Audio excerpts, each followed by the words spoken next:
We even actually say that that in order to connect with ancestral spirits properly, you need to have a good relationship with the land spirits, because the land spirits are the only spiritual entities that are indigenous to the physical world. And so when ancestors come to us, they need to like cross through the land spirits, or in some cases, we actually say the land spirits need to carry them to us. Imagine yourself under a starry sky, around the warm glow of a sacred fire, where speakers gather to share their wisdom and insights. Creating a sacred space where all are welcome to warm their hands, here are your hosts, Caitlin Stormbreaker, Sarenth Odinson, and Jim Two Snakes, discuss spirituality, mythology, animism, and culture around a virtual sacred fire. Welcome. Welcome. Welcome. Welcome. Welcome. Welcome. Welcome. Won't you join us around Grandfather Fire?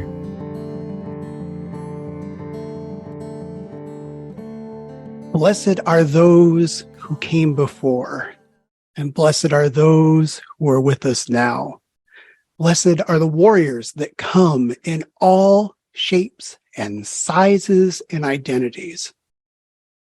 As we begin Pride Month, I want to extend my warmth and my gratitude and my love for the people that I know who have various identities, who love so broadly, who fight even when times are scary, to my family members who just want to marry the one that they love. Although I am not part of your community, I want you to know my prayers are always with you. My support is always with you. And to those who came before, who sacrificed so much to bring your voices into the open, who shed blood, who cried out in pain to make sure your voices were heard. We honor you. We are blessed by you, and we still feel your presence even as we continue to carry forward. Welcome, everybody, to another episode of Around Grandfather Fire. You're listening to episode number 113.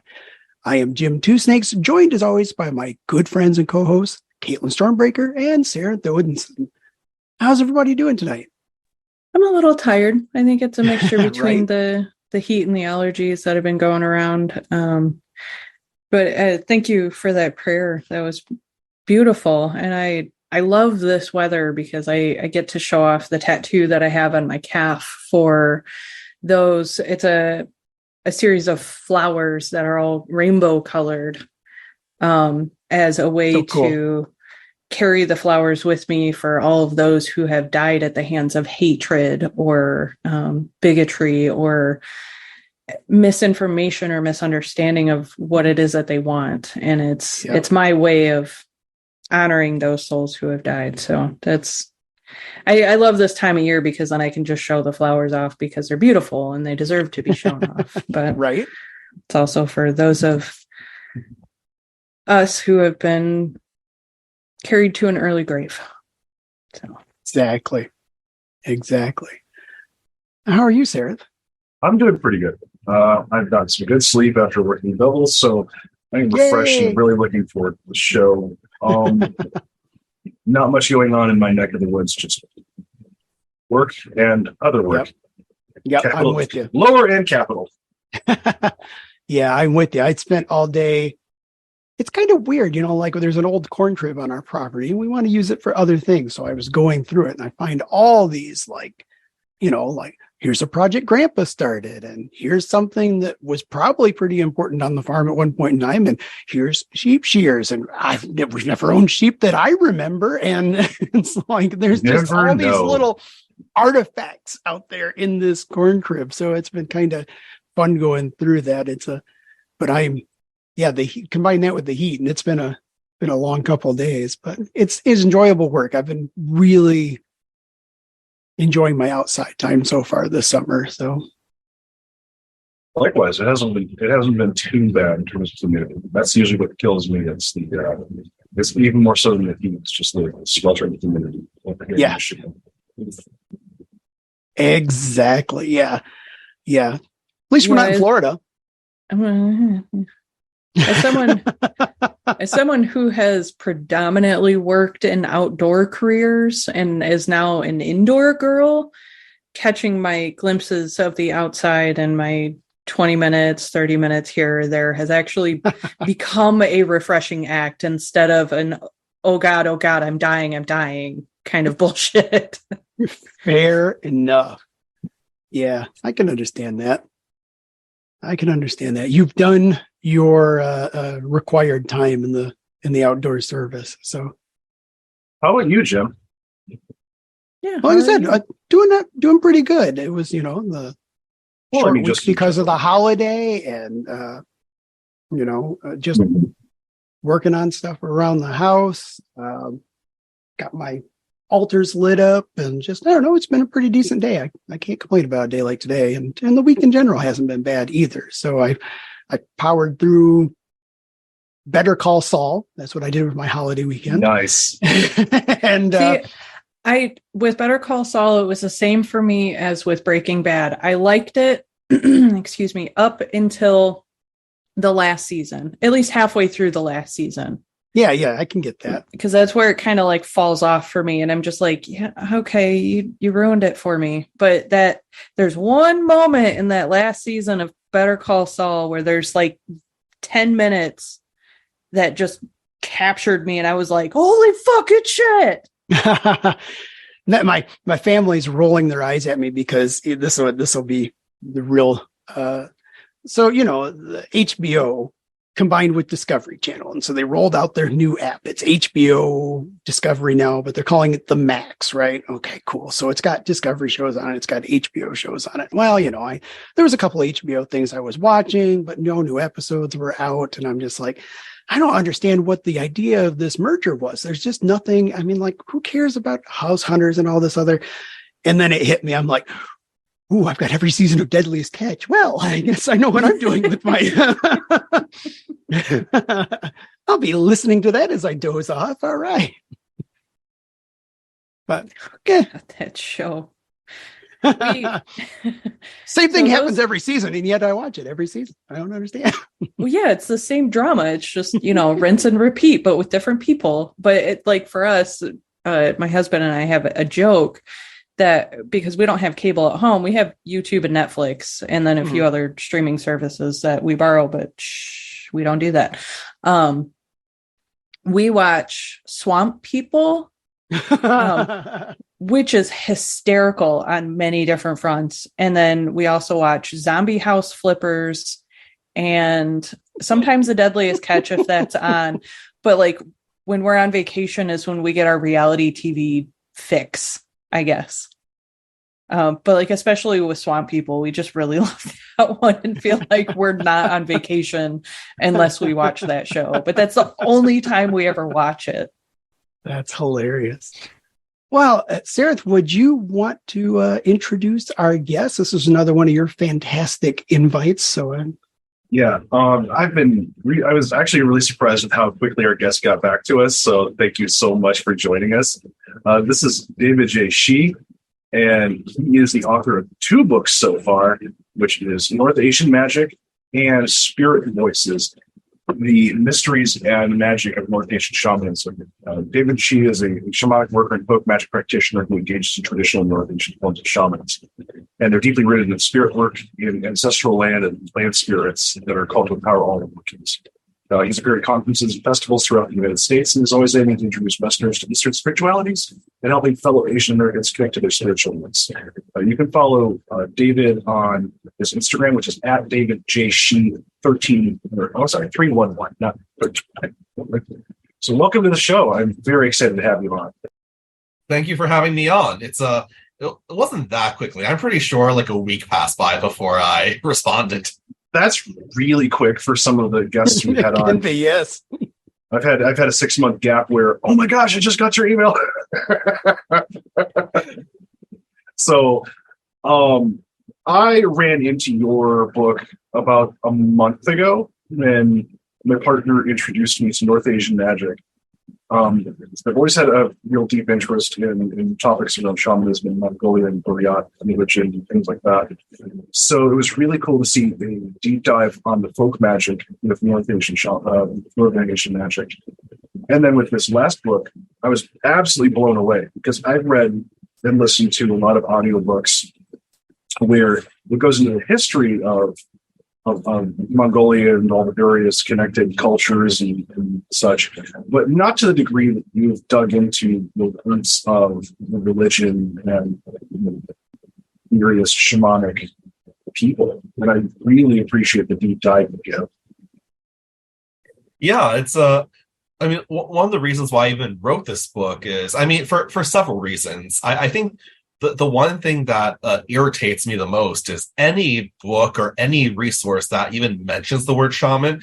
On the first page, they'll say, "Oh, the word comes to us from like this tribe of Tungusic peoples in Siberia." Right. And then the topic veers away from that. That's and doesn't go any further. And that used to irritate me to no degree because I'm like, well, what about those people? You got one whole sentence. What else do you need?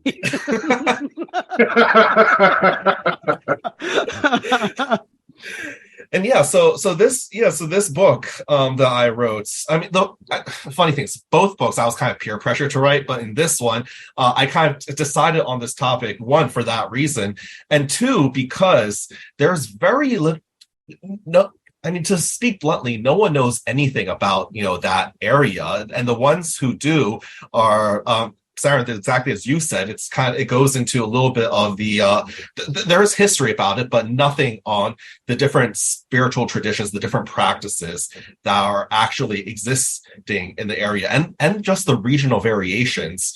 So basically what this book,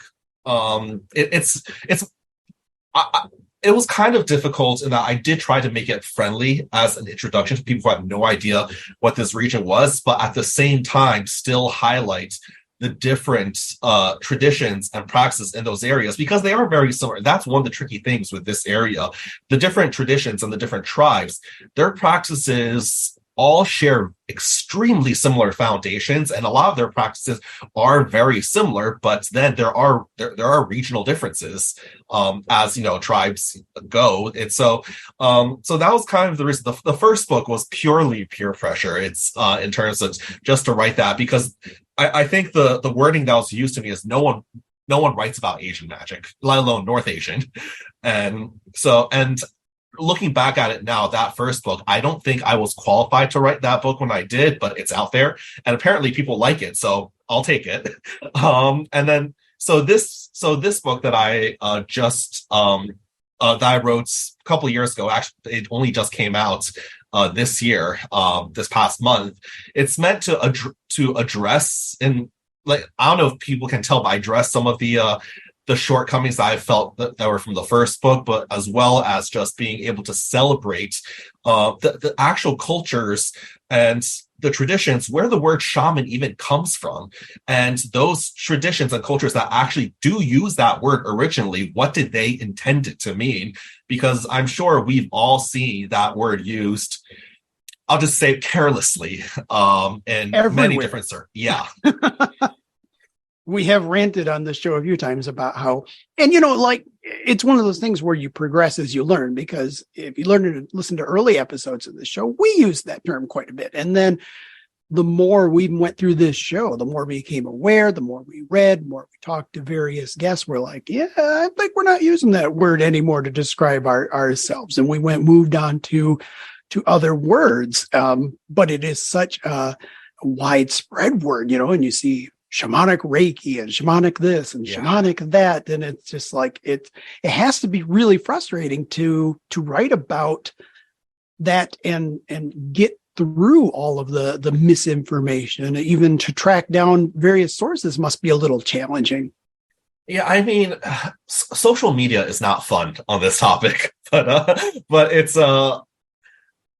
it does. I mean, just to get the right materials and just get through just the good research. A lot of it, unfortunately, I mean, there's good research in the English language, not a lot. A lot of it is in, Russian or Mongolian or Chinese. So there's not a lot that's good that's in the English language. And the thing is, there is a historical reason why that word is so widespread now. But the thing is, I think because there's just been I absolutely find it frustrating when people try to use linguistics to say like the root sa means to know, so shaman means one who knows, and I'm just thinking that could mean anything.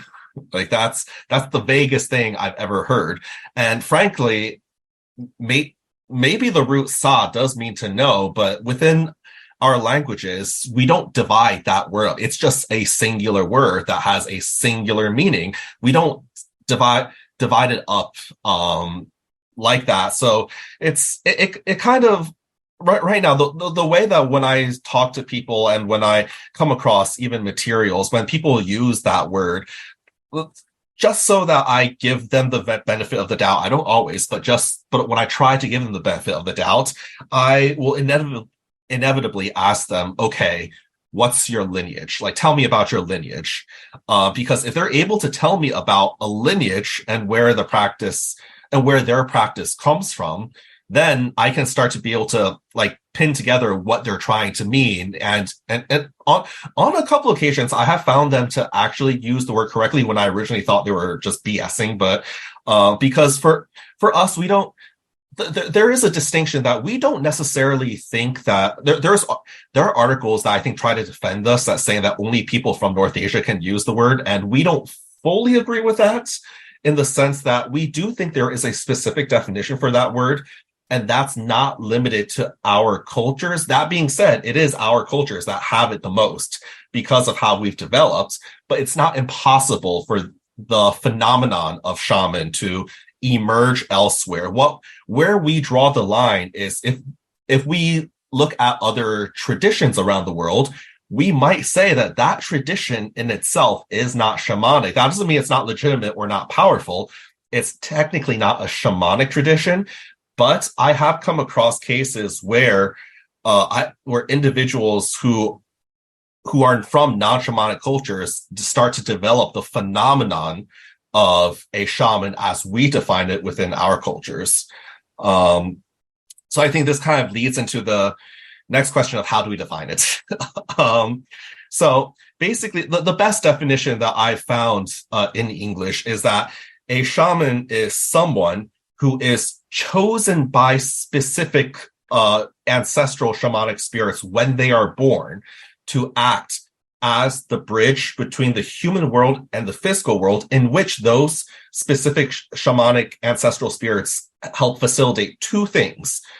First thing is transpossession, and the second thing is spirit flight. And with regards to this definition, whenever this definition gets, repeated by me or one of my colleagues online, people tend to focus on that last two portions because those last two practices do exist everywhere around the world. But the shaman isn't defined by what they do, it's defined by what they are. And that's really focusing on the first part. They were chosen by specific spirits when they are born, which means that the shamans live a life dedicated in service to those specific ancestral spirits, more so than to deities, actually. And because they're chosen, they don't have a choice. So it's kind of two ways. One cannot just simply study to become a shaman, but if one is chosen, they cannot escape it. And so that I think that's really the key point. And having this intimate relationship does in one way, it restricts what that person can do in their life and their spiritual practices. But on the other hand, it provides that relationship provides an ability to do things that are oftentimes considered too dangerous for people who don't have that relationship to do.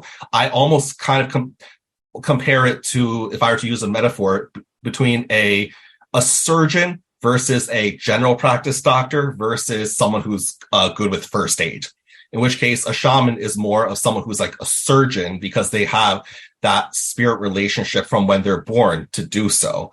So that's kind of the way that I would best define it. So our traditions, our cultures in North Asia, they were created around this concept, and that's what makes them a shamanic tradition. Whereas spiritual traditions elsewhere, they're not centered around this concept, so they're technically not a shamanic tradition, but shamans can technically emerge within their tradition if something happens within their ancestral lineage, where the best way that I can describe it is one of the ancestors who's one of those, curmudgeon, old, cranky people go like, my descendant must do this. And I'm going to make sure they do this because I'm going to possess them to do this. And I'm going to make sure they do this. And that's, to put it, facetiously, that's kind of what a shaman is, the shaman and spirit relationship. That's really nice. So how do you feel about, I know it's gained a little bit more traction. The people that differentiate, they kind of, the phrase that I've heard emerge in the last few years is shamanic practitioner. So that would be an acknowledgement that I'm not a shaman, but I use some shamanic or shamanic-like techniques. How do you feel about that sort of phraseology?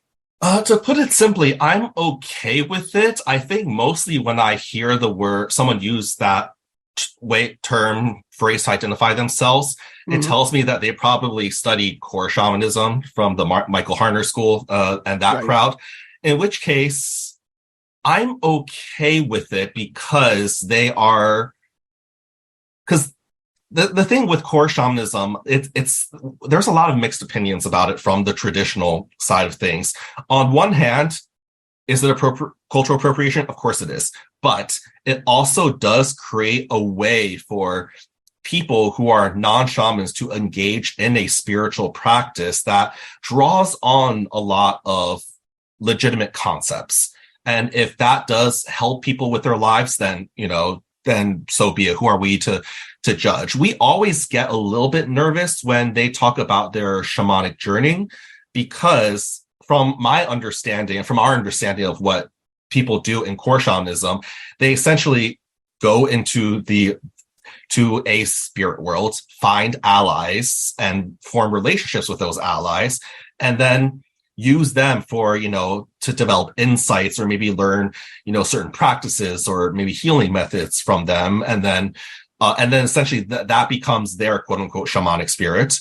The reason why it makes us nervous is because, at least from our cultural point of view, while we can go into the spirit world, we prefer not to. And that's because historically, when we have done so, it's not simply to find insights. We go there because we have no choice. Like, we have to do something that can only be done there and not here. And oftentimes that means engaging with a certain spirit, probably hostile spirit, on their turf, which means fighting them, bribing them, tricking them, things that I wouldn't want to do with a person anyways, let alone a spirit. It's funny you mentioned that, because like the heathen traditions have a similar concept. You don't want to risk that soul part going out and getting eaten. Yeah, exactly. Yeah.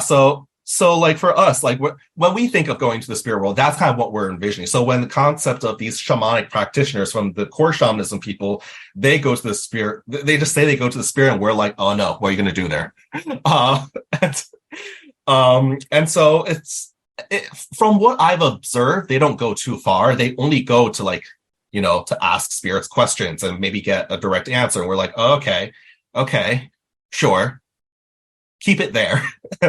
And that's kind of our perspective on it. But I mean, what it is, like, core shamanism is still a very, very new practice, because it kind of takes different practices from various cultures around the world and creates almost a fill in the blank template. So it is not, we would not consider it to be a tradition or a lineage yet. Maybe give it 100 years, we'll see what it becomes.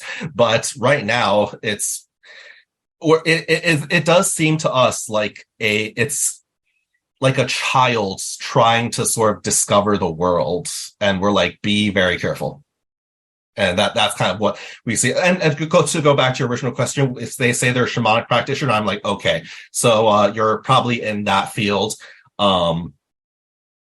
let me know if you have questions. And it's kind of like I kind of just leave it at that, because if they say that, I kind of know where I have an idea of where they're coming from.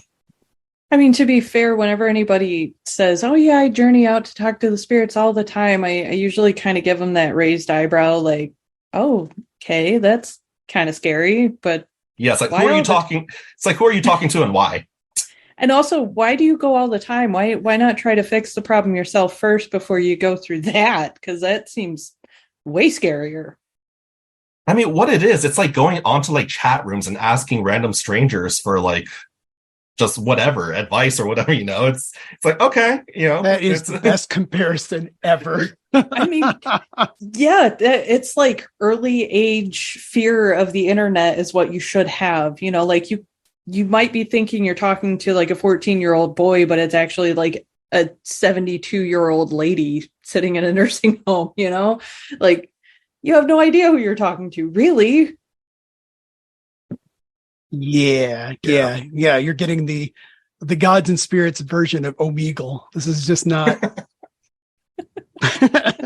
Be like, oh, I didn't want to see that. Oh my god. But I think that's why it's important for people to do the digging and find the roots of these words and what they actually mean, so that they can better understand and conceptualize what it is that they're doing and what it is that they're trying to do, so that they can get the right information and do these things safely. And one of the things that kind of pulled my curiosity was, you said that they're chosen at birth by shamanic spirits within their ancestral lines. Is there like a way that that your child has been chosen, or is there like certain signs that you look for, or is it just like one day you look at them and go, oh, you need to go talk to this person and they'll train you, kind of thing? Or do the spirits themselves teach this individual how to develop these sorts of skills and practices? Or is it like, hey, you have absolutely zero choice, you're just going to check out one day and do this work for us because we say so? I'm really glad you asked that question. And so just going back to the first part, there's always signs. But they are signs. They have to be verified. But yes, there are signs. A lot of them are very similar to signs that in the West are associated with witchcraft, whether it's marks on the body, or if it's like the way they're born. If they're born like still in the sack when they're born, or if their umbilical cord is around their neck. These are physical signs. More common are personality signs that usually manifest, or there's some clues in childhood. Most of the time, the spirits don't fully come out and manifest out during the childhood. They might pop out occasionally just to give like fair warnings. But within our practice, we say the only way to really confirm for sure is to find an elder shaman and have them diagnose, because they might, like, they're going to check it out, and it could be it could be a spirit sickness that's not shamanic in nature. It just could be like a spirit induced sickness, or it could actually be the sign of a shamanic spirits that's trying to get their attention. The concept of a shamanic sickness is something that is true, that we have within our tradition. It's when the spirits try to, get their attention, they'll basically mess with the person's life, and they kind of mess with even the family life, just whether it's through physical sicknesses, mental conditions, all these things, just so that, the family and the person in the family will try to figure out what's going on. And in today's day and age, even in places like Siberia and Mongolia, they'll go to a medical professional first, and if they can't figure it out, then they'll go see an elder shaman, and they'll then confirm or deny what is happening. So that is really the best the best, and what we actually say the only way to really know for sure. It's you have to find an elder who can figure out what is going on. And in terms of practice, there's there's going to be, I mean, what's expected is that there's going to be, folk practices that you're going to learn anyways, just from the culture and from, the community around you. Like, this is what you do for good luck. This is what you do for protection, like the simple things. Usually within the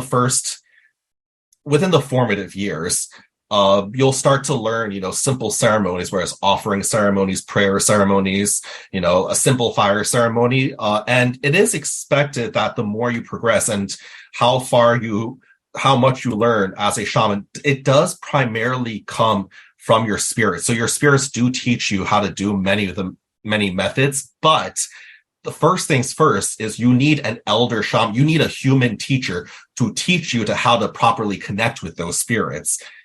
So the way that we say that, even though it is the spirits that do teach you, you do need human teachers, because if you don't have human teachers, it's going to be very difficult to properly connect with those shamanic spirits. Actually, the way that initiations are often referred to by elder shamans is they often call it like a sealing ceremony, in which they basically they help seal like the spirits closer to you, or in some places they'll call it like something similar to road opening. But basically the human teachers are required to teach you to the different ways of fully connecting with those spirits, and then those spirits then teach you methods, and the human teachers will teach you methods, and you kind of learn all these teachings and reconcile them and determine what practices work best for you and your spirits. One thing that I'll say is that because those spirits are ancestral in nature, they do have their own culture. They have their own cultures. So certain practices are going to just fit better because the spirits know how to better support those, whereas other practices that, especially if the spirits are not familiar with them, they have less of an idea what's going on. They'll have less of an ability to help with those. So this is where, different shamans of different specializations start to emerge. It's basically the relationship that they have with their spirits, what their spirits are familiar with, what the person's familiar with, how well they work together. And that's pretty much how it works. I'm finding myself nodding along, much as I was when I was reading the book. I ate this thing in like a month, so like, oh wow. There's a lot of points where I'm like, yeah, I get this, and while not a shaman myself, am nodding along, going, yep, that sounds familiar. Yep, that sounds familiar. Going, like, the thing that I find is that there's a lot of touchstones across cultures that I guess rhyme is kind of, they alliterate or they rhyme or something like that, where it's not a one-to-one, but my relationship with the heathen gods, ancestors, and spirits hits enough where I'm like, okay, I can recognize that.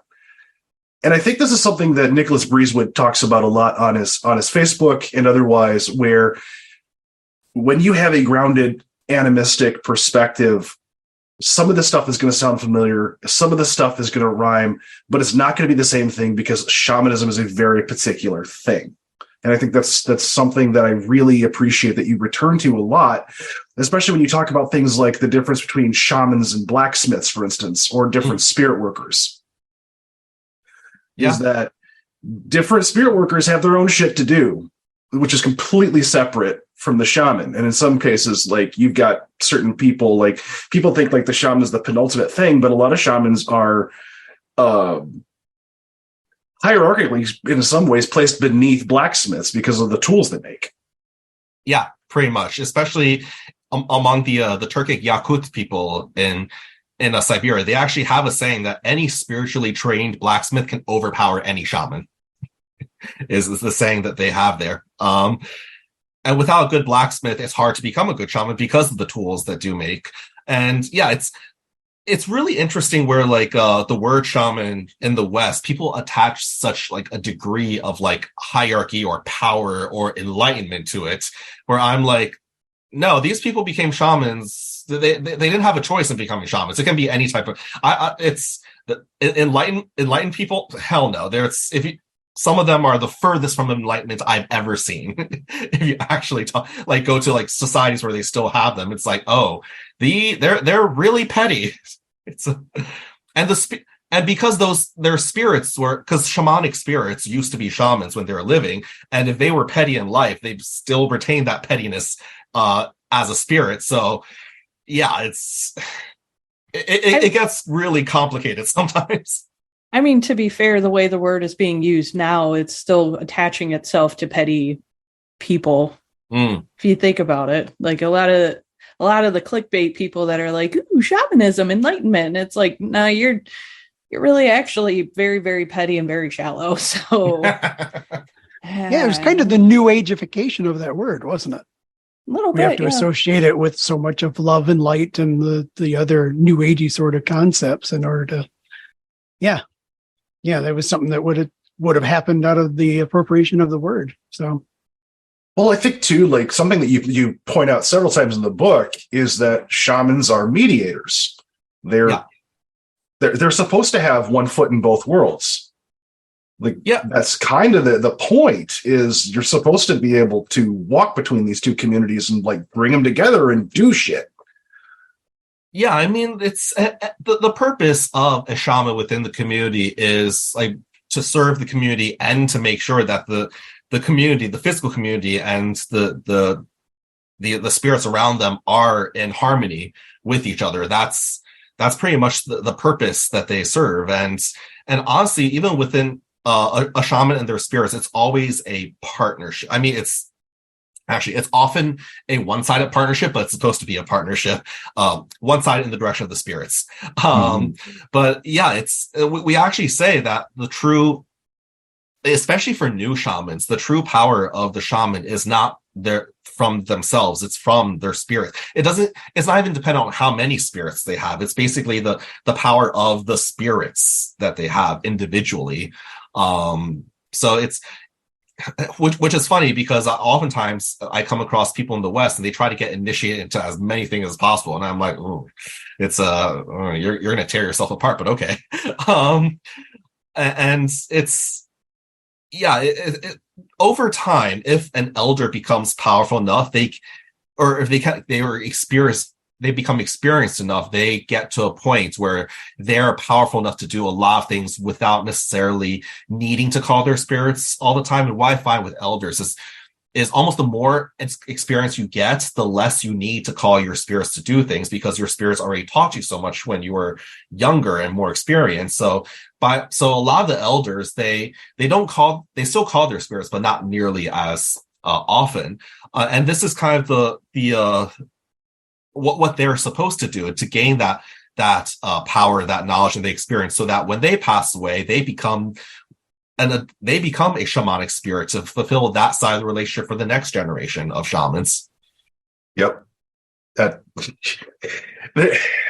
It's funny because like there's concepts within heathenry that I'm like, yeah, that sounds very, very similar to, for instance, our concept around Haminya or Orlog, which is old law, which is the things that were laid down before you were born.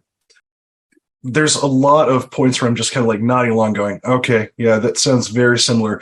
But I think that there's an important distinction here between a person's Haminya, which is their group luck, their family luck, the luck that they build with themselves and other people, luck as a spiritual force, versus shamanic spirits plucking your particular spirit and going, hey, you're the poor jackass we're picking this lifetime. Oh, yeah. I mean, I would say that what you described is probably, I think we have a parallel concept for that, in terms of someone who's just chosen by a spirit to be a shaman versus, I guess, the force or the entity that blesses and protects a family or bloodline. We actually refer to that as you might have seen in the book as I call it the household fire spirit, or the household sort of hearth spirit. It's a fire oriented spirit that essentially is meant to protect the household and the bloodline, but also empowers and blesses it too. So it's the responsibility of the family in terms of their spiritual responsibilities, to regularly like feed the fire, or basically, give offerings and feed and give and strengthen their household fire so that their household and their bloodline remain strong. And I guess the fire, because it's centered around that central, with other northern peoples, fire becomes a very important concept for survival. So it's everything, especially within the nomads, the entire household is centered around that central sort of fire pit, or in this case, in modern times, the stove. And so ceremonies are performed to strengthen that fire. Even in apartments across Siberia and Mongolia, they still do fire ceremonies. The national government of Mongolia actually does conduct an annual fire ceremony for the country. Awesome! Yeah, it's really cool. They make it a little bit more Buddhist, but it's still, the concept is still there. It's funny. Like, one of the things I keep picking up on, both from our conversation here and in the book, is this is not just like one poor schmuck's responsibility to do. This is the whole fucking community's job to maintain these relationships. It's not just, hey, I'm just going to mediate and I'm going to be the only point of contact. It's no, you all have obligations and responsibilities here. Well, yeah, because they live in the community. It's part of, it's fucking weird, right? Yeah. It's really funny when you get into these like ancient traditions, you find out how individualism is less of a thing.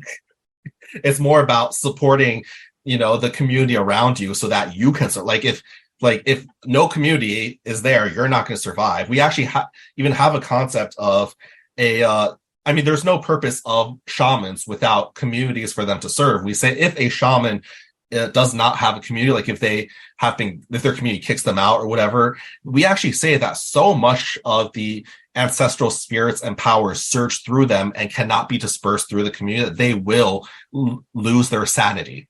Like shamans who live by themselves or out in the woods or whatever, if that continues for a long period of time, they don't serve a community, they will go insane.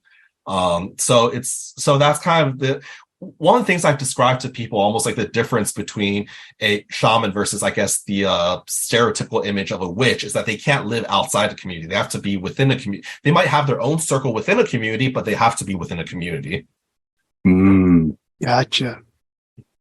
One thing I really love, and this is expanded to a lot of indigenous practices, is the practicality of it, right? I was just amused when you were describing how, as someone gets older, more experienced, they might have to call on their spirits less and less because they can do it themselves. And I was amused because there's a certain level of practicality there. It's like, you're not saying it out loud, but like, hey, like in a decade, we might be calling on your spirit to fix some stuff. So shouldn't you know how to fix it by now, kind of thing? There's a certain sort of practicality there that I love, and yeah, that's just amazing. And I also didn't realize, honestly, I have to honestly say, a lot of times in the context of shamanism, we hear a lot about spirits and gods, especially in Western neo-paganism.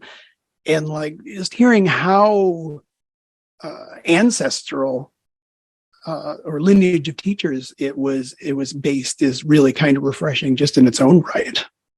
The way that we almost think of it is the fun thing is, even though in my book I talk about, the concept of gods and deities within North Asia, a lot of them are actually not even that well known, to the extent that I don't know if it's just within that region or within those cultures, but a lot of those higher gods and deities just simply don't concern themselves too much with human affairs. So it's like, what can you do for, your spiritual hygiene or being able to get this spiritual assistance and things? It's the ancestors are kind of the closest thing in terms of being on getting the next level up. So for us, it's all about relationships with the various levels of spirits, and then they maintain their relationships with even further levels. So we even actually say that it's that in order to connect with ancestral spirits properly, you need to have a good relationship with the land spirits, because the land spirits are the only spiritual entities that are indigenous to the physical world. And so when ancestors come to us, they need to like cross through the land spirits, or in some cases we actually say the land spirits need to carry them to us first. Otherwise, if we don't have a good relationship with the land spirits, our relationship with the ancestral spirits suffers. And if we don't have a good relationship with the ancestral spirits, well, how are the gods and deities further up, how are they going to be able to hear us or have any relationship with us? So it's basically maintaining relationships, going up and up. It's funny how corporate this sounds, but it's in a way that's almost kind of how it works. But it's funny, but it's also like, I think part of the reason why modern pagans especially will relate so heavily to gods, besides Christianization, is because a lot of our gods are quite human, or at least portrayed as quite human. Othin is a lot more accessible if you think of him as a one-eyed guy with a wide-brimmed hat or a hood, a Gandalf-looking motherfucker, as opposed to the essence of the storm. I think it's the American Gods captured this quite well in their first season when Othin reveals himself and he is the storm. It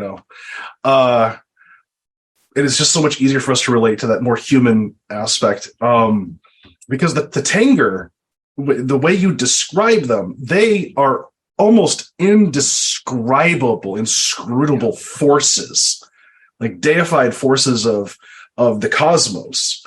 And it's really funny, like people are like, look, we want to relate to these gods to a certain degree. After a certain point, kind of like with our own gods, you kind of can't, because at certain levels it's just, how the fuck do you relate to something you can't even have a proper way of describing? Yeah, very much so. It's really what's really interesting is the fact that it's a and I think a lot of not only just North Asia, but pretty much indigenous communities everywhere, they do recognize that oftentimes when they are spiritually, like if they're in a situation they're spiritually crying out for help, ultimately the ones that come through first are ancestral spirits, because they're the ones. I mean, they're still keeping tabs on us, because either they still care or they're still nosy enough to do so. But I love that. Like, what are you little shits doing over there? Why are you doing that? No. Yeah. I'm just thinking how it is when you have like a 2-year-old, our ancestor spirits somewhere going, the ones that are alive are really quiet lately. We better go check in on No, I guarantee you mine is going, she's not putting enough salt in her food. I'm worried about her diet. Right.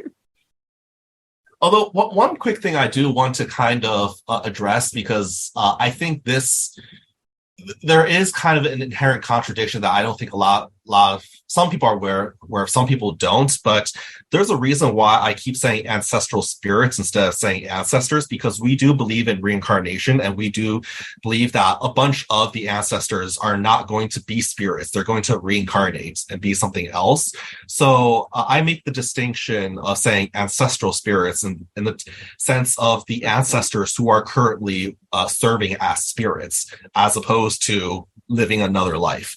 And I do make this distinction because a couple of the tribes, their elders actually, some of them are more so, some of them are less so, but some of them are very, like, if you're reaching out to ancestors, who are you reaching out to? Like, it's you can't just say all of them, because they're not all going to be there. And worst case scenario, you're going to mess with a current child's life, because in the past life they might have been one of your ancestors. So that's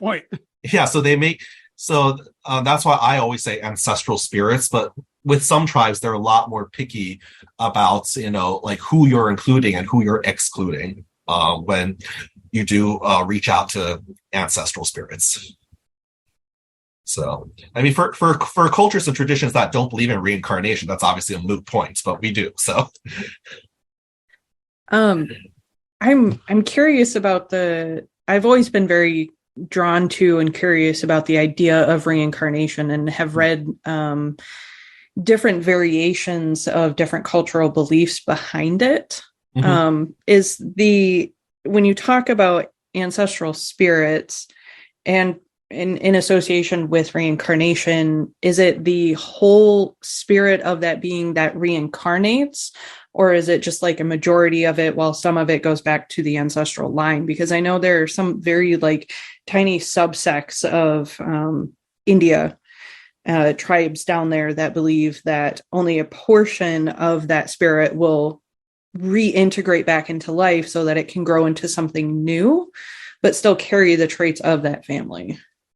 That's a good question. And I would say across North Asia, there's actually two perspectives on this. Pretty much all of them agree that the soul is not a singular thing. It's made up of multiple parts. And one perspective of this, and this applies with some of the half the Mongols and then the Turkic peoples, they believe that of the different soul parts, first of all, they see souls as basically conscious forms of energy that then coalesce together. And so their belief is that the soul parts consist of, the flesh and blood soul, the bone soul, and then the consciousness soul. And in their belief, after a person passes away, the flesh and blood and the bone souls will eventually sort of dissipate, and then it's the consciousness soul that then can become a spirit or can reincarnate and then join with other soul groups in the future. The other perspective is, in a way, it's parallel, but it's not, and it's really because the other half of Mongols believe this, and some other peoples believe this. Is they actually believe that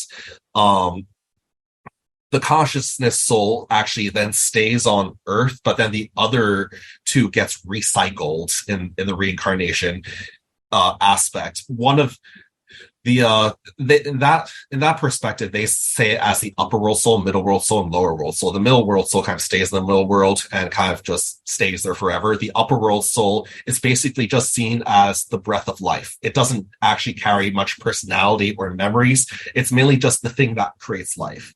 And then the lower world soul is the soul that carries the personality, the memories, the traumas. And so that one, so the upper world and lower world soul do reincarnate in that perspective. And so people who are born, they're going to be able to, the soul that they sort of, I guess, identify with the most is going to be that lower world soul. The upper world soul is just some random spark of life that came from somewhere.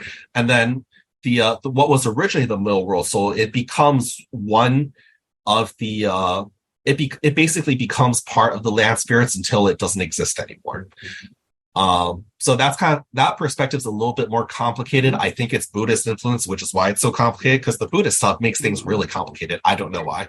Very, very much so. Yes. That's funny though, because I mean, like, Sarah, that's really in line with stuff that we've talked about on this show before about the different soul fragments, because we've been speculating for quite some time. Mm-hmm.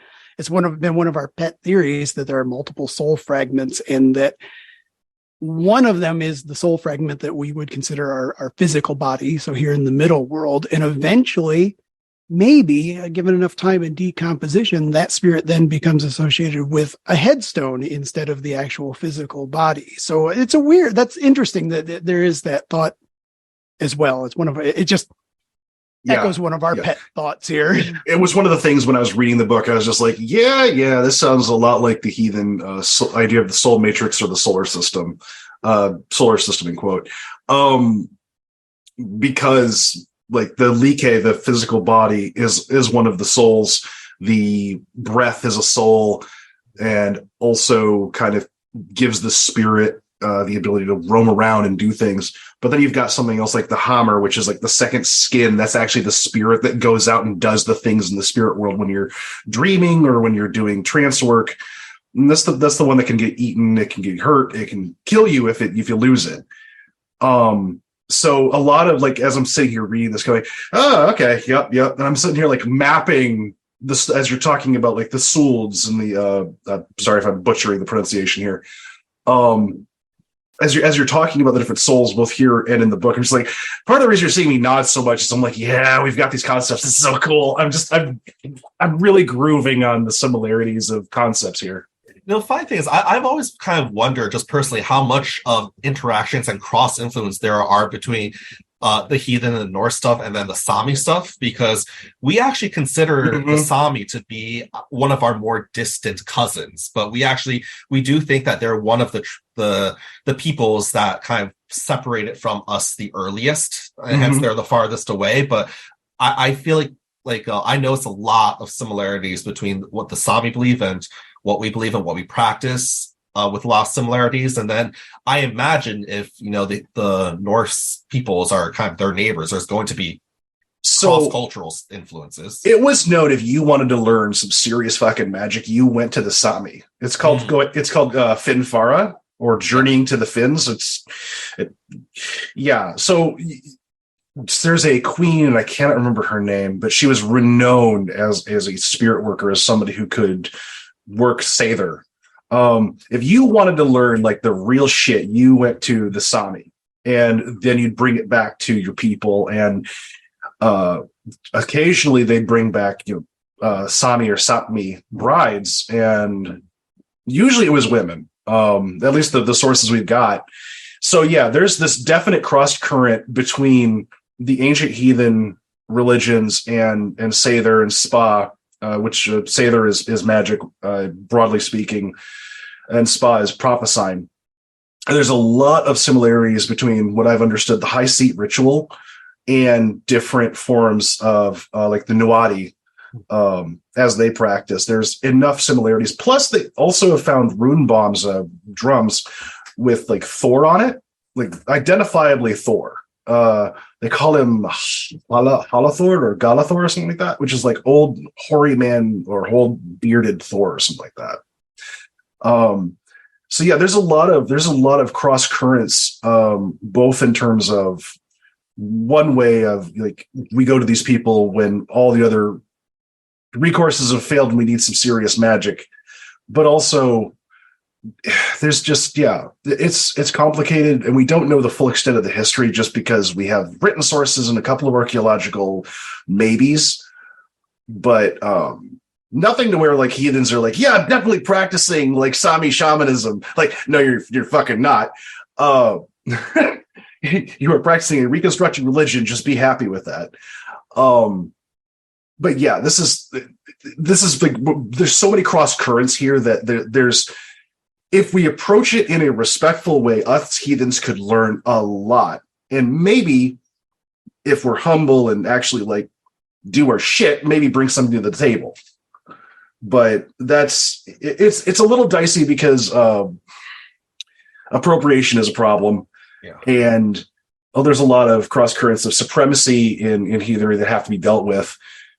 But as a spirit worker myself in heathenry, that's where I'm really excited, is to have these kinds of dialogues, because they're not one-to-one, and we shouldn't expect them to be. And we shouldn't really want them to be, because if I am trying to be a North Asian shaman, I am not trying to be a spirit worker for my gods and my ancestors and my spirits. Because if I'm trying to ape your practice, it's one thing to have inspiration, it's one thing to have conversations, but it's another thing to be like, well, I'm just going to rip this out of its context and I'm going to use it for my own purpose. Right. And that's definitely something I've had to think about while writing this book as well. Something that's, the elders I've talked to had to sort of constantly remind me is, like we obviously want this book to be sort of an introduction, so that people are familiar with the practices, but we don't want people to just, like disrespectfully mimic them. Even if it's not just for the being offensive, it's also very dangerous to do so. But the practices that we do include, because we do want to make this book a little bit practical, is we do want to include practices from our cultures that we consider to be pretty basic material that, in our perspective, everyone should know, kind of like everyone should know to take vitamins, or, like a active lifestyle, like all those health things. It's almost, so we do include practices from our cultures that we believe are just, good for everyone to know. So it's, I do draw a thin line in terms of what I'm able to describe versus what I'm able to like show people how to do themselves, because there's practices in there that I only just describe so that people see it, they can recognize it, but not enough so that they can like go and try to copy it, because some of those practices are not meant to be copied, and I do write them that way, whereas the ones that everyone should know, it would be good for everyone to know. And that's kind of the thing. One things I did want to impress within the book is a lot of these practices are different because they are regional. It depends on, the culture and the spirits within those particular regions and those particular cultures. And it's up to the individual to figure out if those practices are going to still mean anything in the context of where they live and the physical and cultural and spiritual community that they are in, and their court of spirits, whether or not it's still going to be relevant. And oftentimes, if it is, then it's great. It provides sort of a deeper layer of understanding and a deeper connection as well. But one thing that we definitely try to do, even as a group of cultures, is we have always historically tried to make our practices and concepts as practical as possible. And it's because, these people have not historically had a economically prosperous background. Frankly, most of these North Asian peoples were nomads. So they always had to live on the go. So their spirituality had to be practical. Their practices their concepts had to be practical. And it was practical enough that even the various empires that have emerged historically, they were able to claim spiritual legitimacy by highlighting the concepts that they adhere to, that they had certain spiritual endorsements, so to speak, that apply to other tribes and cultures that they were in contact with.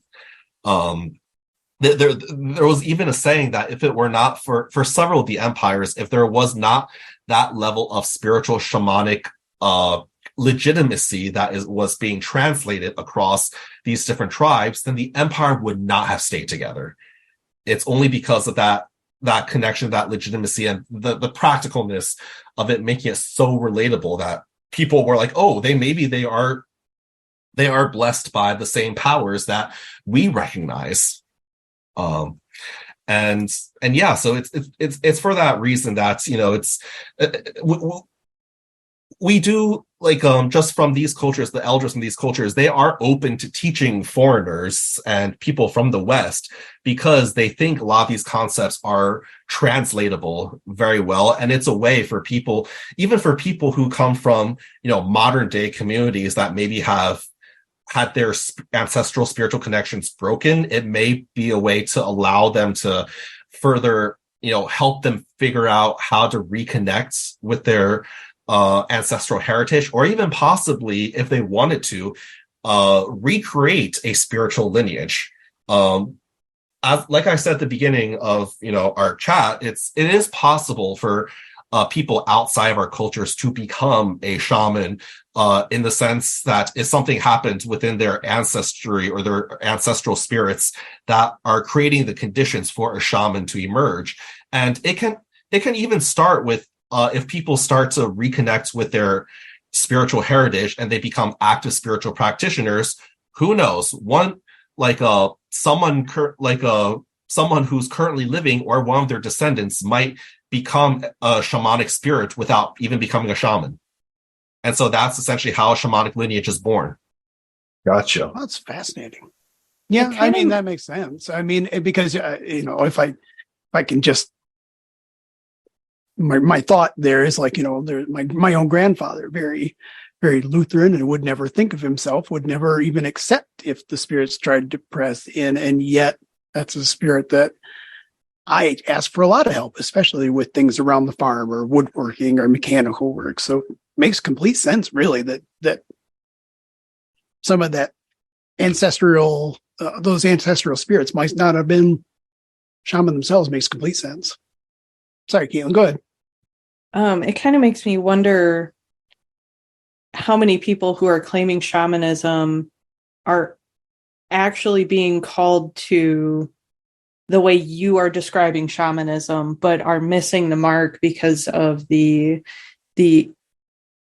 I hate to say it this way, but the algorithm shamanism that has appeared in social media, the clickbait shamanism that has appeared there because of how disjointed our lives are from our ancestors, our ancestral homes for many of us, or even spirituality in general. A lot of people, myself included, I studied and practiced a lineage of practice of tradition that wasn't even mine. It wasn't from my line in my ancestry at all, but it was something that I needed at the time to get me to where I am now. And even before then, I studied yogic traditions, and I studied Buddhism and whatever I could get my hands on in that realm, because it helped me kind of like rewire my brain in a more spiritual sense, and then eventually landed me into Norse heathenry, which is more directly in line with my more distant ancestors.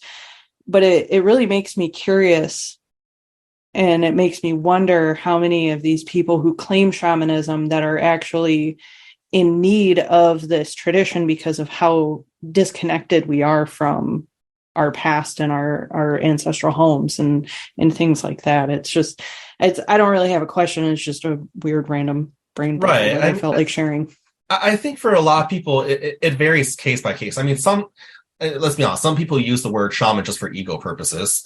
But then there are people who use that word because they don't know what other word to use, in which case I can't fully fault them for that, because the word shaman has been chosen as an umbrella word when, it really shouldn't, but the reality is that people use it as an umbrella word to mean indigenous traditions. And oftentimes these traditions have their own words for the different types of spiritual practitioners and elders that they have. And it's what I always encourage people is if they're following a legitimate spiritual lineage, then it's always good to learn different practices and beliefs and concepts from other cultures, because it might give you a better understanding of your own. It's for reasons that are, it's known to me now, but unknown to me then. When I came across people who were practitioners of hoodoo and root work, my own spirits were like, learn that. And at the time, I'm like, I don't know why, but sure. And I know why, because a lot of it taps into the workings of essentially of local spirits here, that in this land that I am born, because wasn't born in North Asia, I was born in the US. And because of that, I already have a connection of some kind spiritually to the land here, to the spirits that are here, to the entities that are here. And for me, my practice many times is a reconciliation of my ancestral spirits and then the spirits that are based on the land here. And like I said earlier, unique connections with both sides to really achieve that deeper connection and more powerful work. So it is, and that's kind of often what I have found. But if people, if people are using that word, one of the questions that I would encourage those people to ask themselves is why they're using that word specifically. Like, what meaning are they trying to convey? The one thing that I always, not too seriously, but I do caution people a little bit, is that the word shaman, it is a sacred word that refers to a specific type of role and practice from specific cultures. If you're going to be using a sacred word from specific cultures, you are in a way invoking something from that family of traditions, and you have to be prepared for what shows up. It's basically what happens. What do you get into if the spirits go, all right, asshole? It's like some brand spirit comes up like, hey, you called? Oh, you mean my actions have consequences? Shit. Well, I was thinking that with the combination of what you said about reconciling and how land spirits are so important, like, what if you called yourself a shaman and, like the spirit was like, oh, good, we needed somebody in North Carolina. Get ready for some work.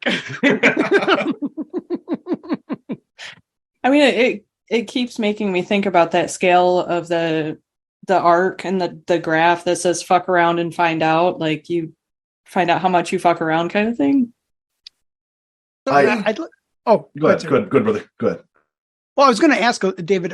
I'm curious. As you said, you were born here in the United States. Mhm. So, how did your path come about? How did you get on this road, and who or what selected you to write these books?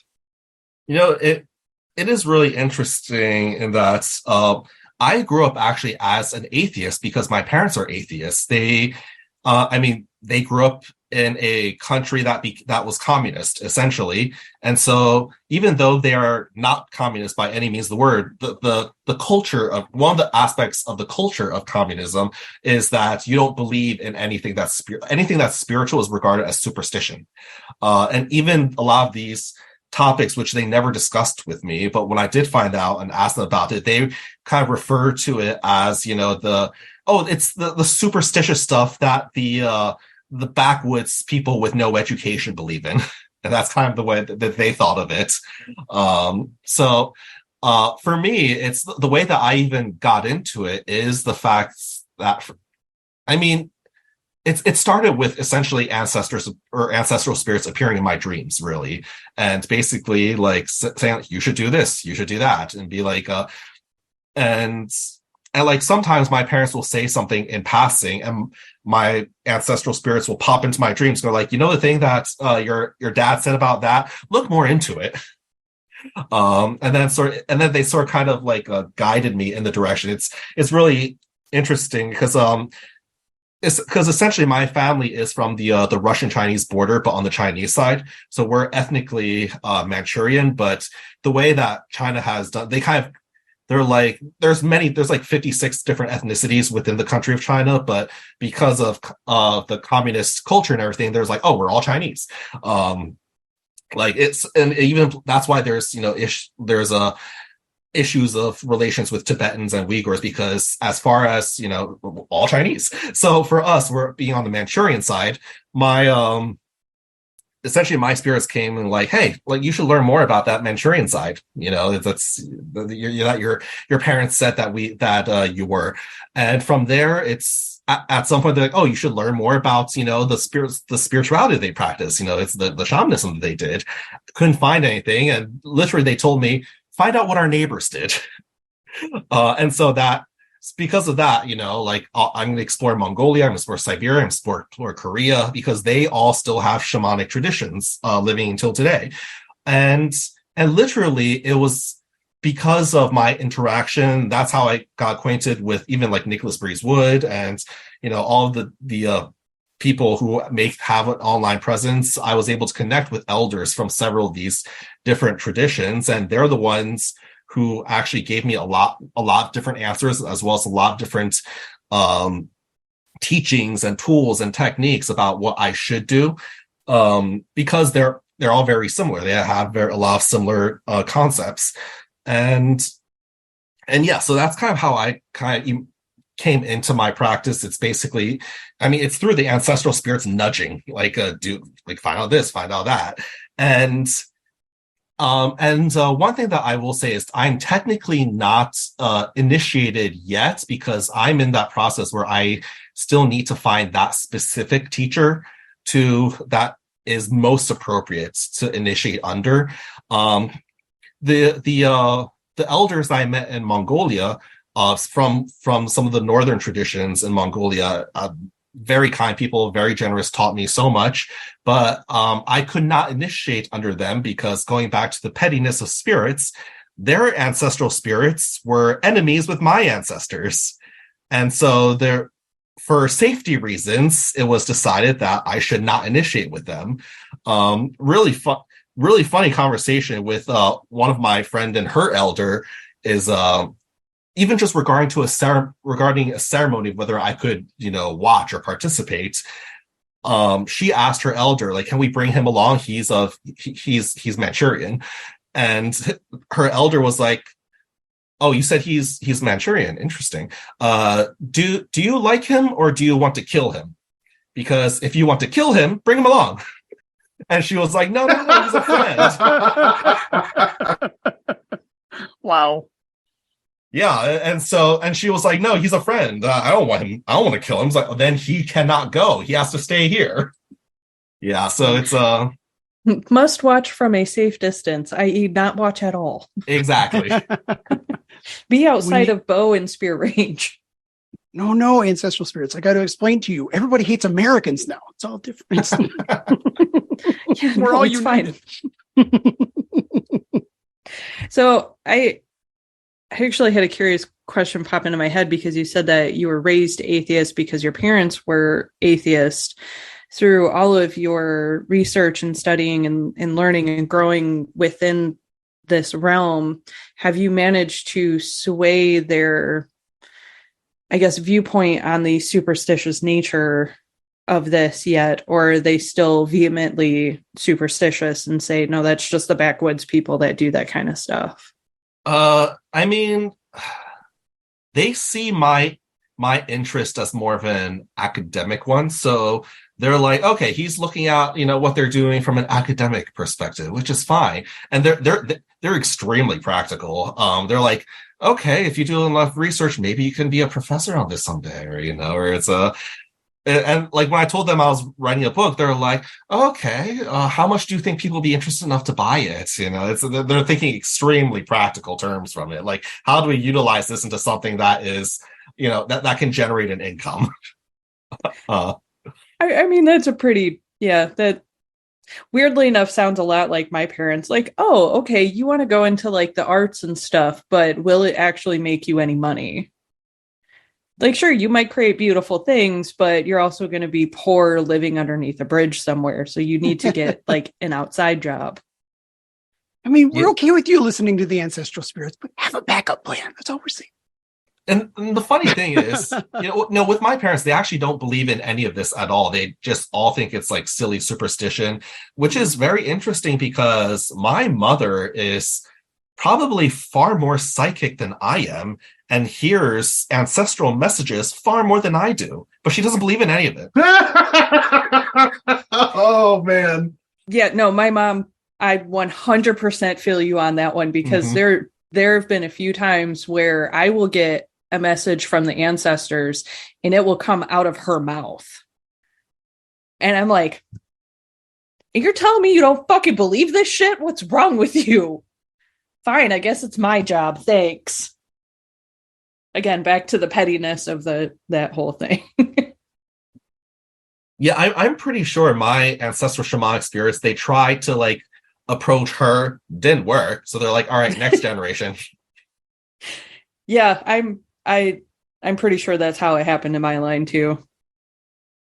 And so like the interesting thing about it is I wasn't even supposed to be here technically because my mom and dad only wanted 3 children, but for some reason, and it has been true about this in my mom's side of the family, and I learned about this from my grandmother before she passed, is that even my great grandmother had some weird premonition abilities to her, to where she would know when somebody was coming over before they ever showed up, even though they never called or sent a letter or anything, like weird shit like that.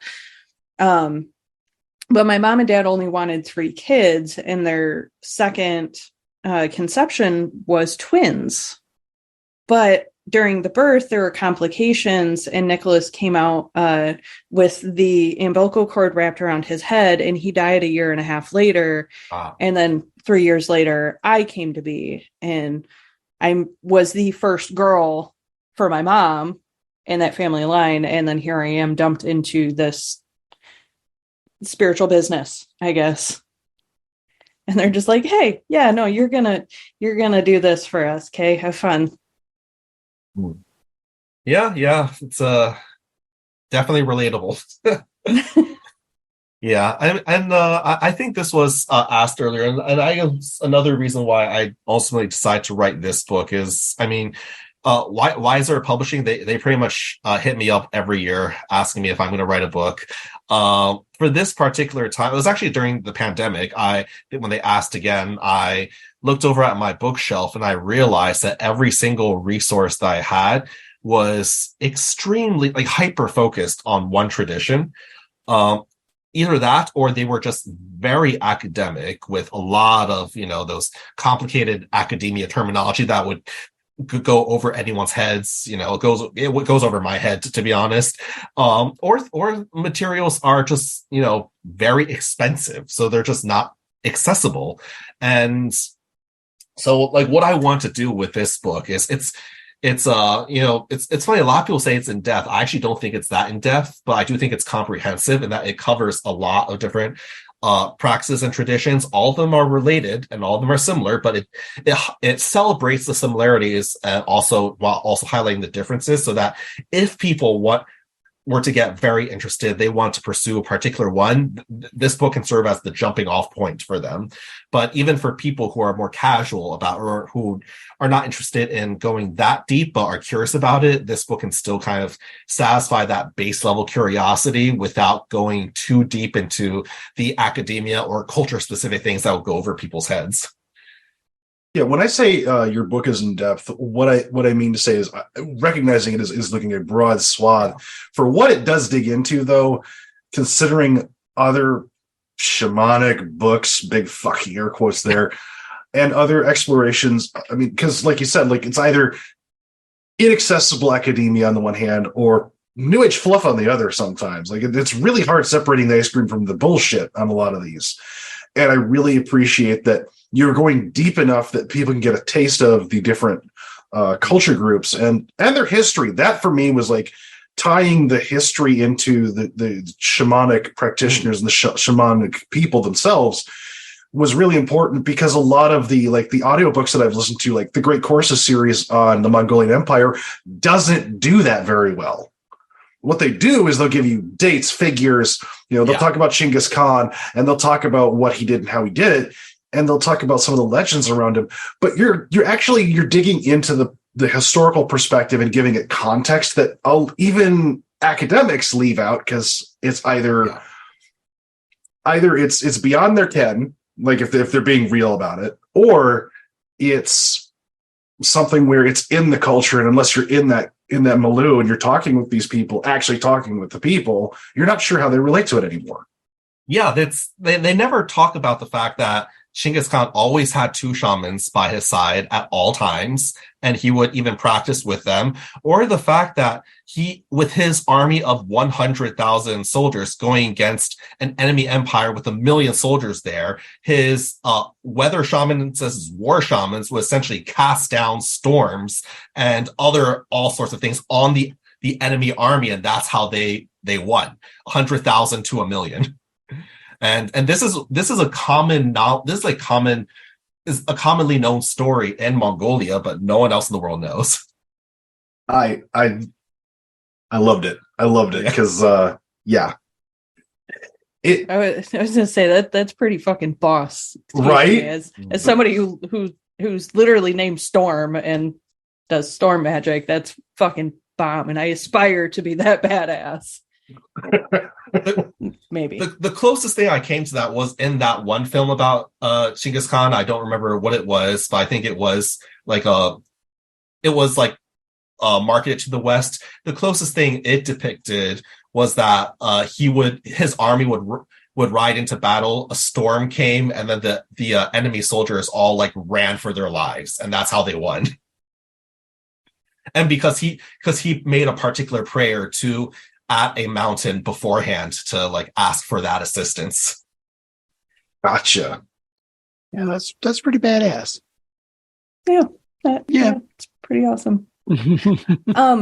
Can you maybe share with our listeners what different types of topics they would find in this book if they were to pick it up? Like, what do you cover? Like, what do they expect to read about?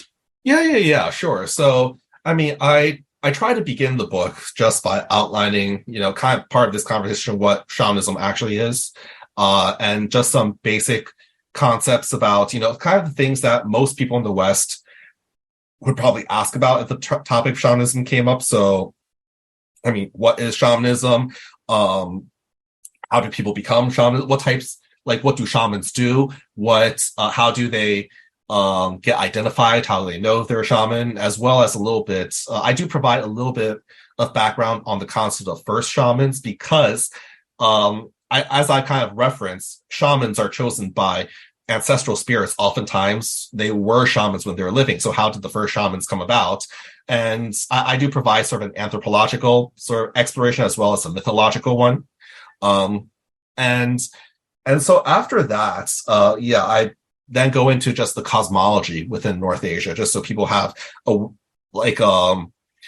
roadmap of how they see the spirit worlds, what a little bit about the astrology, because we actually heavily use astrology for our shamanic workings. We actually consider it to be integrally important. And then after that, I have a chapter that's kind of a compendium of the different types of spirits that exists within North Asia that people might reference or work with. And then I have like 3 different chapters that explore sort of 3 different umbrella groups of the people within North Asia: the Turkic peoples, the Mongolic peoples, and then the Tungusic peoples. The Tungusic peoples are where the word shaman actually comes from. And then, I have materials about, the types of tools that we use, the different types of shamans within these tribes. We actually have a term, especially in popular Mongolia, they have something called black shamanism versus yellow shamanism. And black shamanism just really refers to the most original type of shamanism that was practiced by, their peoples, the least influenced by external cultures or traditions. And yellow shamanism basically refers to the traditions of shamanisms that were heavily influenced by Buddhism. Yellow being the yellow hat school, the Gelugpa school of Tibetan Buddhism, because that was the tradition that came in. And then I think the last chapter, just to make this practical and not so academic, the last chapter does have a lot of, does explain a lot of different practices that people can sort of use on their own if they are so interested in. So I give instructions for, how we give offerings, how we pray, how to do sort of a basic fire ceremony. I mean, the fire ceremony is one that I made up, but within the context of these cultures, I was asked not to give the exact fire ceremonies that were taught to me by the elders. So this is a version that I made up that still kind of holds to that. It sort of holds that concept and understanding, but tweaks with my own personal things. Just general things on what people did for like healings, blessings, protection, just for practical things. So it's a hodgepodge of a little bit of everything. So it is a within the realm of Wiser books, this is a thicker book, which is why it's a little bit pricier than the average Wiser book, but it is a thicker book. So it's probably not a little bit less of an impulse buy, which is why I'm trying to sort of highlight to people what they might be able to get out of it, even if they're not from these cultures or not from these traditions, because I do think that a lot of these concepts are translatable and relatable to a lot of people. And I think one thing I keep seeing in written reviews, which I still don't know quite how I feel about it, but they always say, David doesn't present himself as an expert, but as a seeker who has done a lot of research and is showing the audience what he has learned. And I'm like, I don't know how I feel about that sentence, but I guess I'll take it. Yeah, I understand. Oh my gosh. Yes, I totally understand. We've gotten feedback on the show here a couple of times. It's kind of like, that was kind of a compliment. Maybe. I don't know what to think about this. Yeah. They're called backhanded compliments. I think, go ahead, please. I was just saying, I certainly try to present myself as, humble, but I wonder if people see that as weakness, but, It's kind of, yes. Yes. Yes. It's a very disappointing thing that happens, especially to those of us who put in the work. And even though we're not we don't have the piece of paper that says we are, traditionally educated in this thing that calls us an expert, and we're allowed to say that we're an expert, even though we have put in the thousands of hours into studying this thing. And we remain humble because we put all that. I'm sorry, I'm going on a rant. Yeah. Yeah, no, it's cool. I think you're an expert. There's no Northern Mongolian Kinkos to spell a certificate. That's what. Oh gosh, I mean, That's actually something you can place it out in the book. yeah, I mean, unfortunately, New Age exists everywhere, including in Mongolia and Siberia and Korea, unfortunately. So they have their own versions of New Age bullshit going on. It's almost like I've never seen such a concept of self-appropriation before, but oh my God, like even the elders I'm talking to, they're like my countrymen. Yeah, that's hilarious. I have never heard it be described better, the New Age bullshit, as self-appropriation. That makes so much sense. Sorry, that's amazing. Yeah, like they take their own cultural and traditional concepts, but then take them way out of context or into their own made up fantasies. It's it's like, well, it's like, let's strip it down to the most basic bitch it can possibly be, and then inflate it into the biggest piling piece of bullshit that we can to try to sell it to the masses without it actually being useful. And funny thing is, in his group, Nicholas Breezewood, I think he made a post about this one time. See if you can pick out the traditional Mongolian shamans versus the New Age ones in Mongolia. And I think the Mongolians who are in the group, some of them love that post, and some of them cursed him out for it. It was pretty damn funny. Yeah. It happens on a lot of his posts. Yeah. Mm-hmm. I think it's telling, that nobody can escape the New Age horse shit, because we get a very similar thing that happens in heathen and pagan circles. And it's not any one community. Everybody has to deal with this flattening of differences, and we're all just in this soup together. Well, okay, are you making a mole? Are you making a stew? Or what the fuck are you doing? There are techniques and there are ways of doing this for a reason, because if you try making a mole the way you make a stew, you're going to fuck them both up. And what's also really funny, this is another example. One of my friends, she's a traditional Korean shaman. She actually says in Korea now, there is a thing that's emerged that's called shaman schools, where people go in as classes and they quote unquote learn shamanism, and they literally graduate with a certificate, and then they become a practicing shaman. And the ironic thing is, none of them will ever say that they graduated from a shaman school, because that's not how you're supposed to do things within their Korean tradition. So why? But they'll still show their certificate, but because the certificate is signed by a famous shaman. Because nowadays in Korea, they have celebrity shamans now. Can you believe it? Yeah. I can. And so if any of them have ownership over schools, they'll be the one, their signatures will be the ones on the certificate. Gotcha. Oh, that's rough. Especially because, That's scary. Kind of. It's one of those oof. I went to shaman school, but that semester of woodworking was completely wasted. But I particularly liked pottery class. Really getting into the mud and muck with my hands really helped me connect to my soul. Oh my God, it hurts.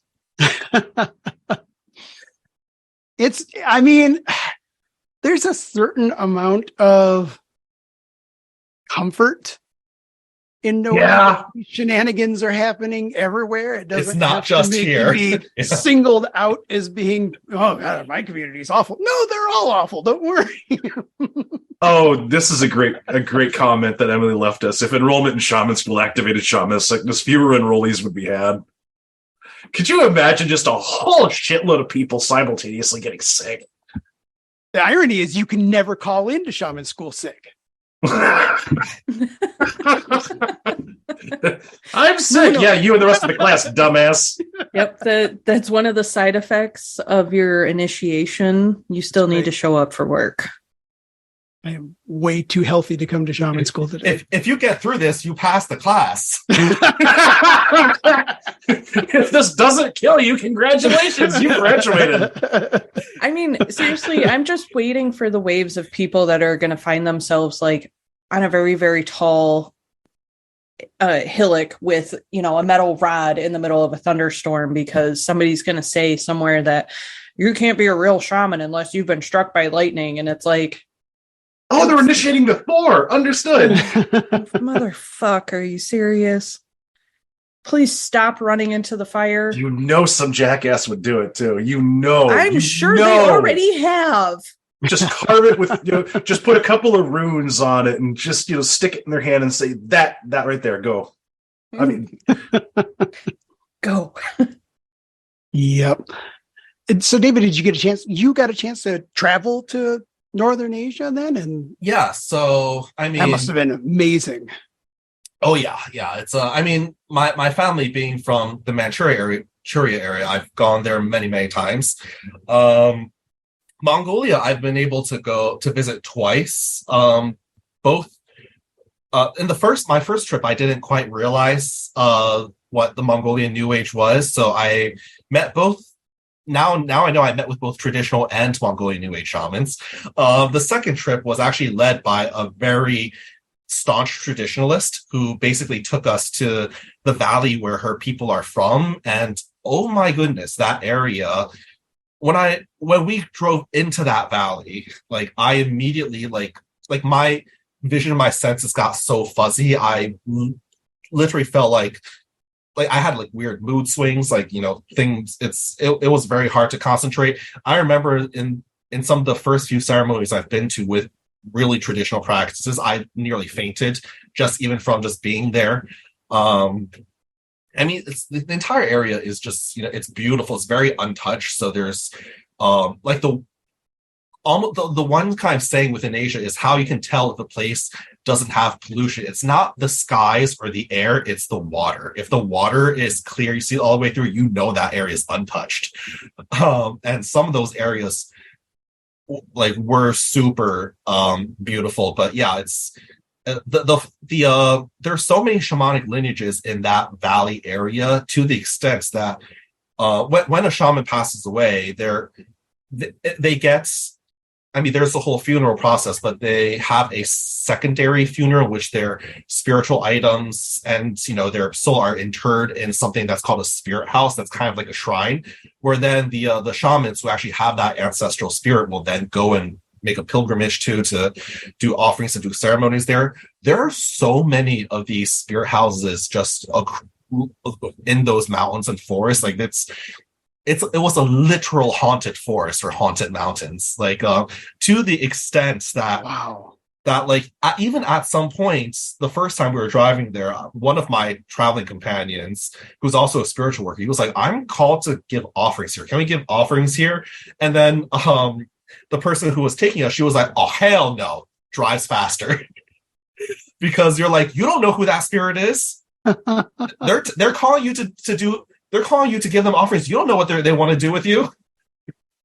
Oh, that's hilarious. Oh, that's so different than, yeah. Wow. It's there are designated points where we can do offerings, and it's almost always at something called an oval, which is a land shrine, which is a specialized shrine set up to honor the land spirits there. And when we're in such places, those are the only appropriate places that, anyone stranger can make an offering to, because if you go to any one of those spirit houses, you don't know who's there.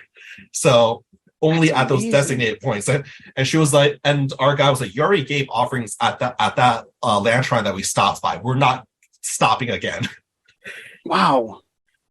No, it's such a weird contrast to Western North American spirituality, where any of us, and myself included, you're like, I don't know, I just have a calling to leave an offering here, and I would to have a cultural experience where it's like, what the hell are you doing? You don't want to get into that kind of exchange right at the moment. It's like, Yeah, oh, yeah, like maybe I when she gave don't. that response, I think all of us who are from the West, we were all kind of like shocked by the response. We're like, oh, okay. And it was after, we got to the designated area, then she then explained it to us. She says that Yeah. there's so many lineages here. There's hundreds of dead shamans, like whose spirits are literally in wandering these forests. One of them, and a lot of them were, war shamans. There were shamans who are known to be thieves, and so they're good for people who want to be thieves. So there's like shamans who specialize in all sorts of things and have all sorts of mindsets. If they're calling you for to like work with or stop or give them offering, they want something. Yeah, right. Like if you have no prior relationship or connection with them, they want something. Can I interest you in signing this contract? Wait, no. It's interesting because like a lot like from the perspective here, like a lot of folks are like, well, you just you do that as a matter of course, whereas in this case it's like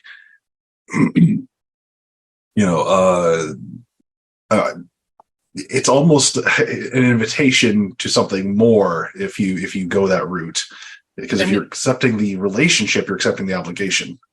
Yeah, there's definitely a one thing that one of my dear friends over there has actually said to me, and I think this really defines how they see, the spiritual and the sacred. They actually have said, just because something is sacred doesn't mean it's safe. Sometimes or oftentimes it means it's more dangerous. Right? Yeah. Weird. Yeah, makes complete sense there.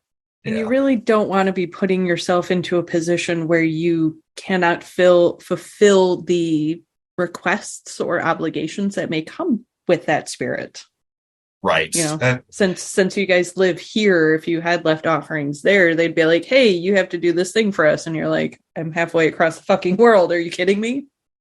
Yeah, she's even shared a story about, one woman who approached her who had, she diagnosed that she had a lot of death-oriented pollution. Basically, it's like, it's basically like not a curse, but she picked up a lot of, bad energy that was associated with death. And literally, my friend asked her, like, what did you do recently on the spiritual sense? And she found out that woman was recently in Israel and decided to do a really long meditation practice exercise on top of Mary Magdalene's grave. And literally my friends were like, well, isn't she really sacred in, the traditions over there that you guys have in the West? Is like, yes. And you went to meditate on her grave, where she's a very big spiritual figure, and you did something at her grave, so the death energy there would be even stronger than that normal people's. Yeah, so she's like, well, no wonder you went to a spiritually sacred place that's also associated with death, and you did something there.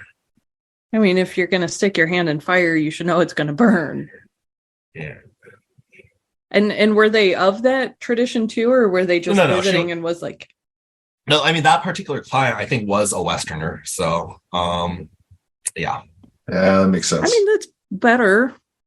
No, it's not.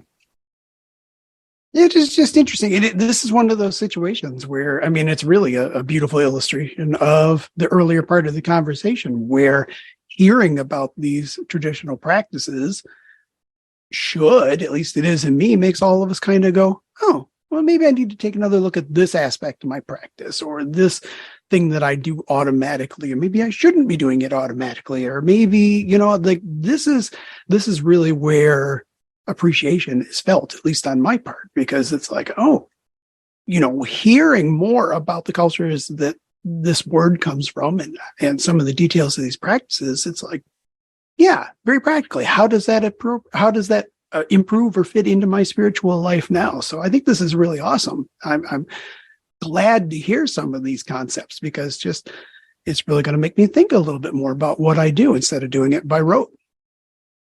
Yeah, I mean, I'm always of the opinion that I do love learning about other traditions, other spiritual traditions around the world, because again, they make me better understand my own. It helps like put context frames around everything. And yeah, it's like within our traditions, like we actually say the majority of people who have spiritual conditions that are harming them, it's probably not a curse. It's probably more pollution is what we would say.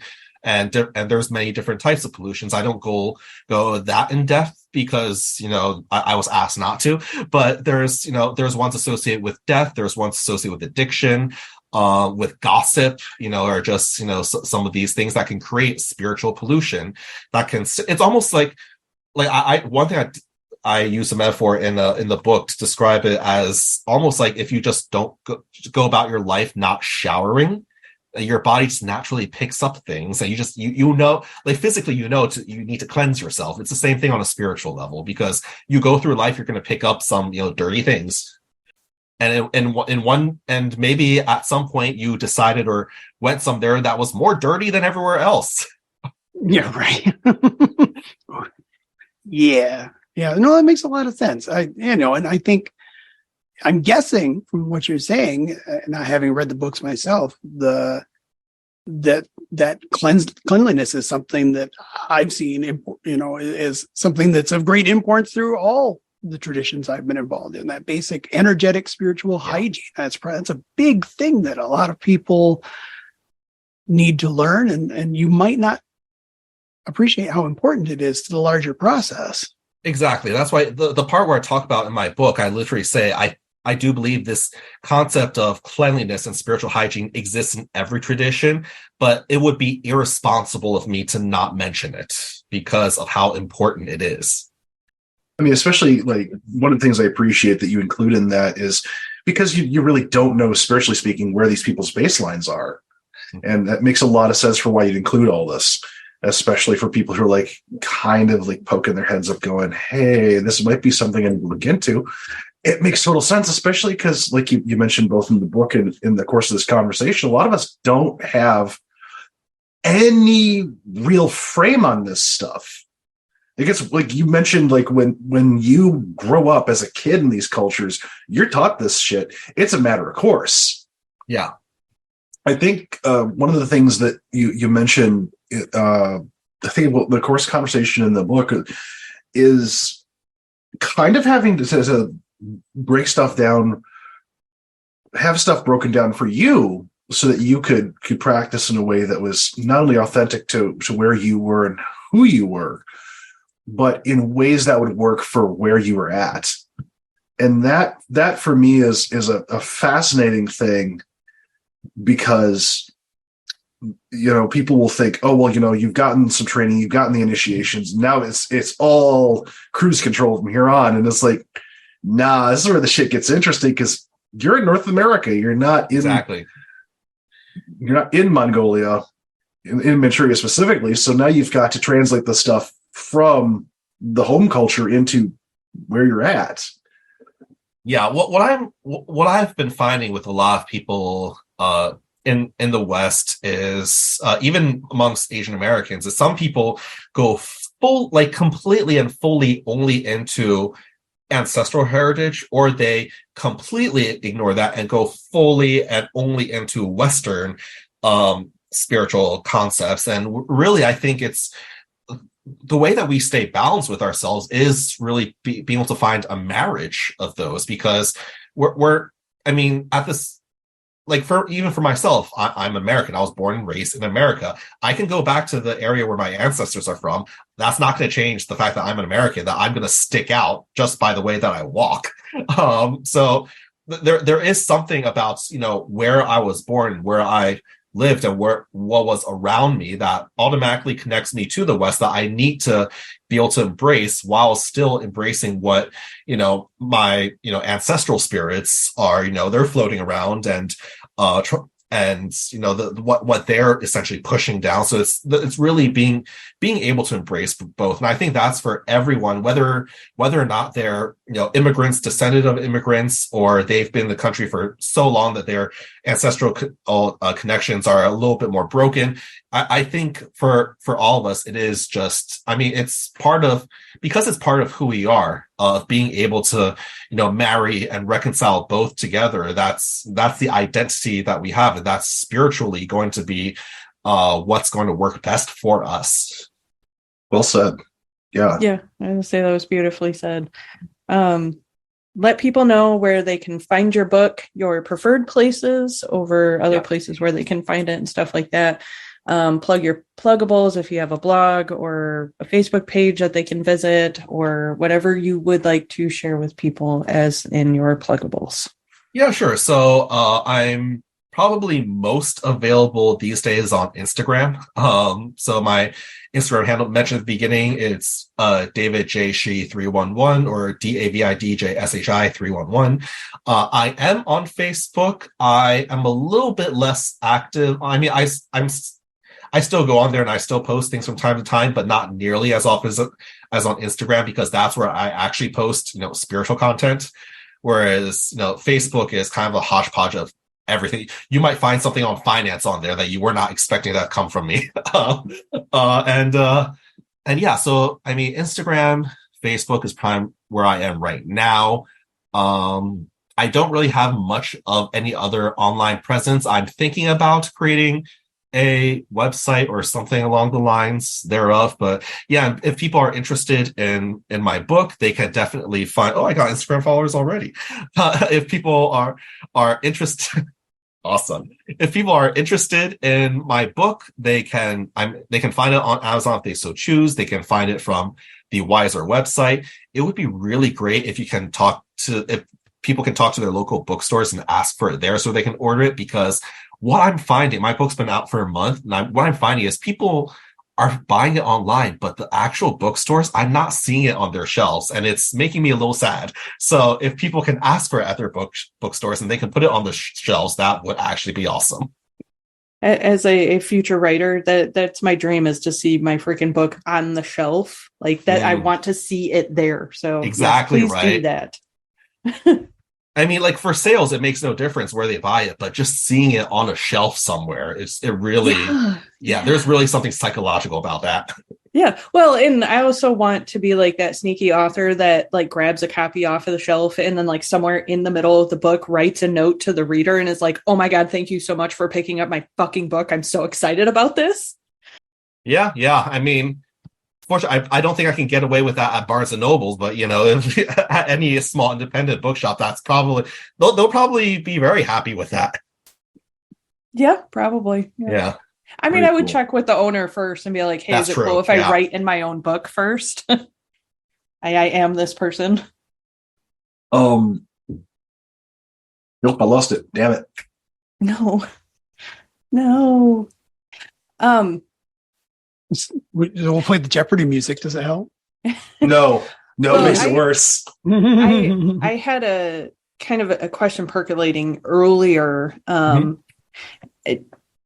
You know about animism, and you did mention about how in the traditions that you follow that there is a land practice. Is there differences? Like, how much of animism do you know? And is there a big difference between like what you practice in your traditions versus how we as Westerners understand animism itself? Or if there are similarities to it?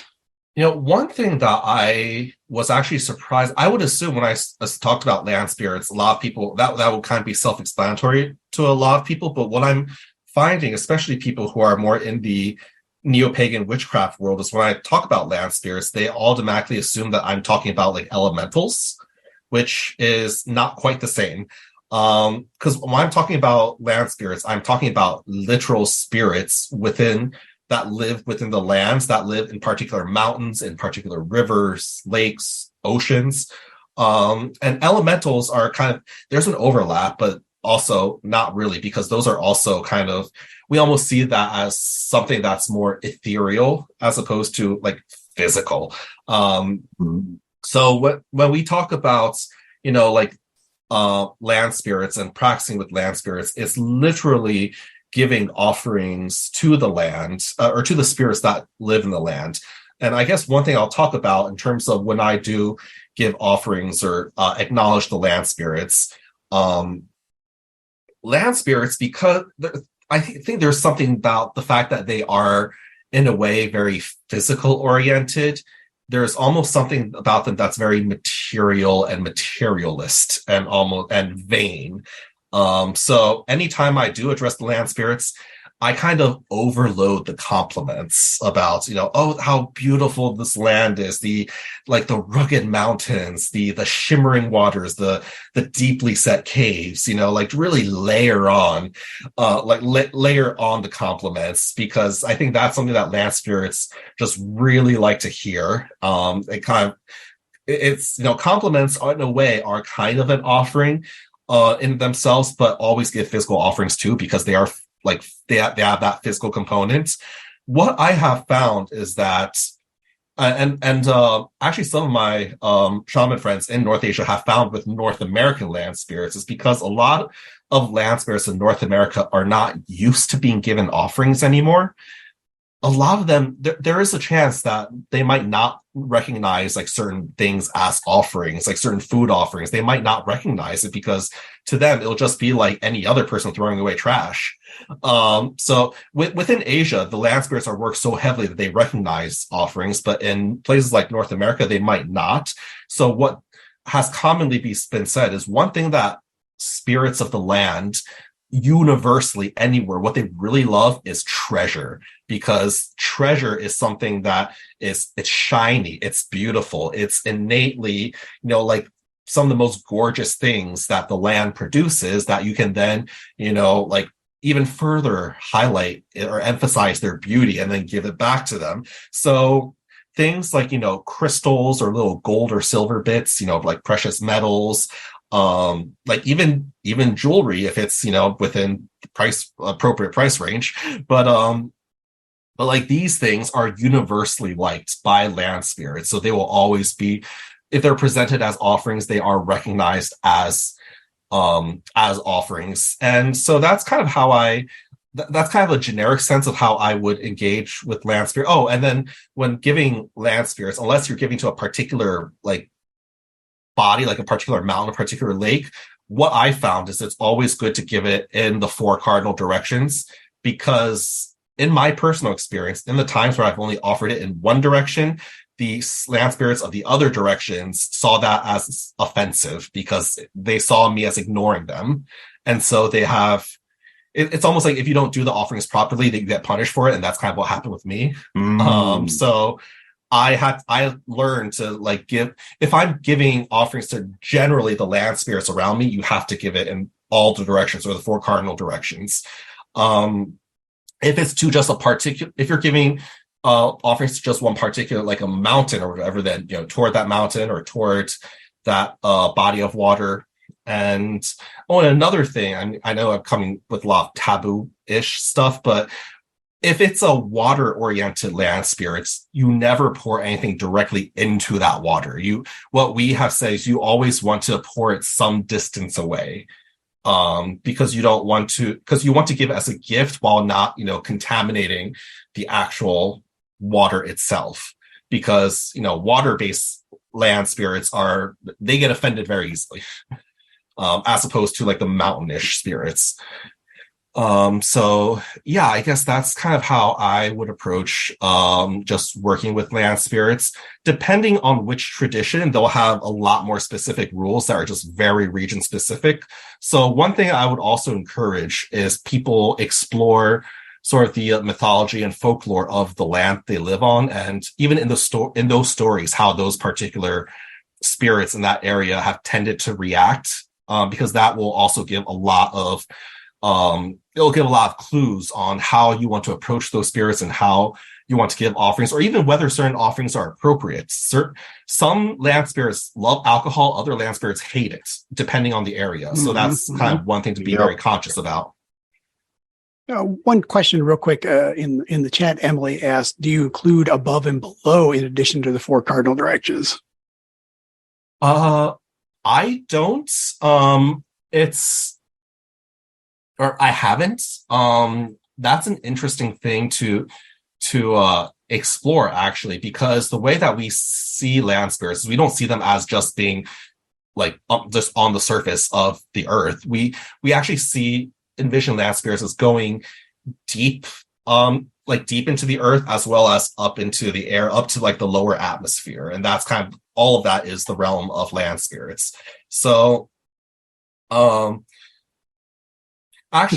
I know how that to is answer interesting. that now. Oh, go ahead. I know how to answer that now. It's we're careful. We only do the 4 cardinal directions to indicate them, because if we toss anything up, that's towards the sky spirit, the heavenly spirits. So that, which includes ancestral spirits, gods, deities, star spirits. So if we throw it upwards, it's actually to them. It's not to the land spirits. So that's why it's only, it's only the 4 cardinal directions. And one thing I'll also add, and I won't get too deep into it, but be very careful when you're in places that connects to the deep earth, like mines or those famous bodies of waters that seem like they have no bottom. Be very careful of those. Actually, I'm just going to say, avoid those areas, or like don't do spiritual stuff in those areas, because they have something else there. Well, it's a little more challenging here. We are surrounded by Great Lakes, so no, those are fine. I think those are okay, because those are essentially like oceans. But what I mean, it's like mines or things that kind of dig deep into the earth. Oh, gotcha. So a well or something like that would be. A well is fine because it's not that. Okay, I'll try to. This is good. See, I'm trying to narrow this down. Anything that is abruptly that sort of abruptly drops into the depths, that goes further than, like, I want to say, like, anything further than maybe like 100 meters down, and that is like a further, like, and something that's like not something that it's like an abrupt drop into like that, like unknown depths, like the ones that on those shows people were like swimming into the deepest part of the, those areas. That makes a lot of sense.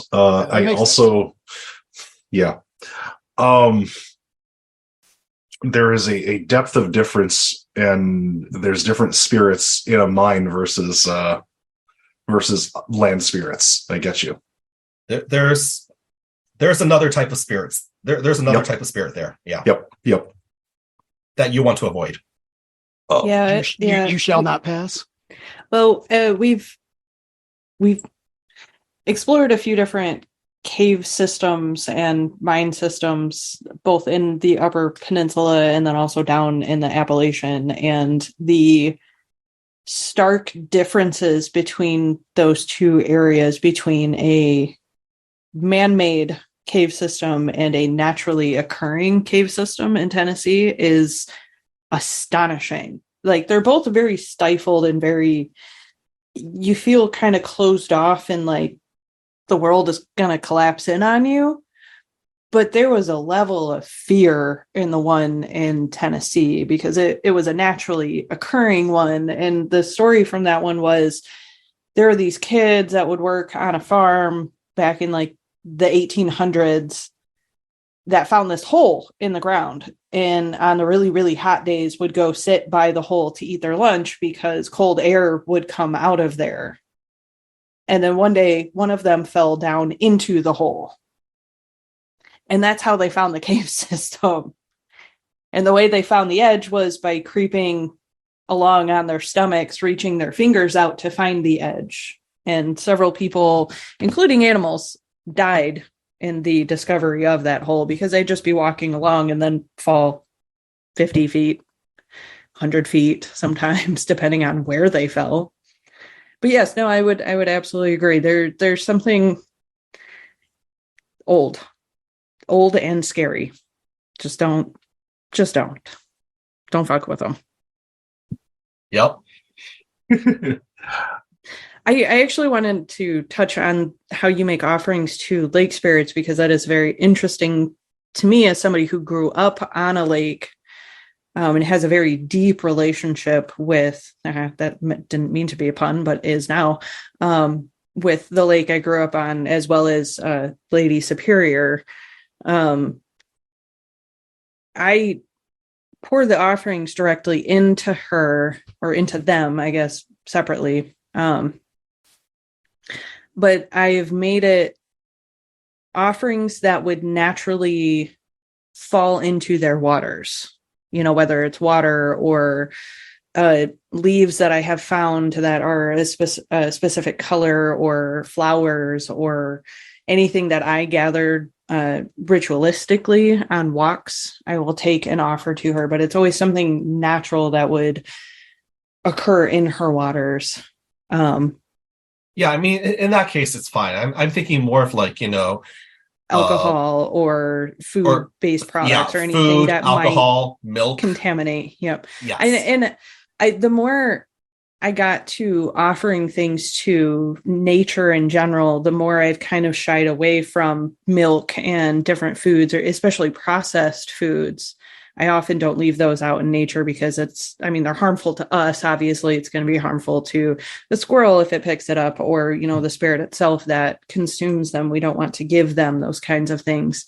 One of the best offerings that I have ever given in my own experience is coins, because that is material that we have mined from the earth and given a value, a very highly sought after value, and to willingly give that back as a thank you for giving me this thing is, to me, a very huge, major offering. Yeah, that falls within the realm of treasure for sure. Yes, that's something treasure. that land spirits love. Absolutely. Yeah. Big fan of coins, especially weird, unique coins.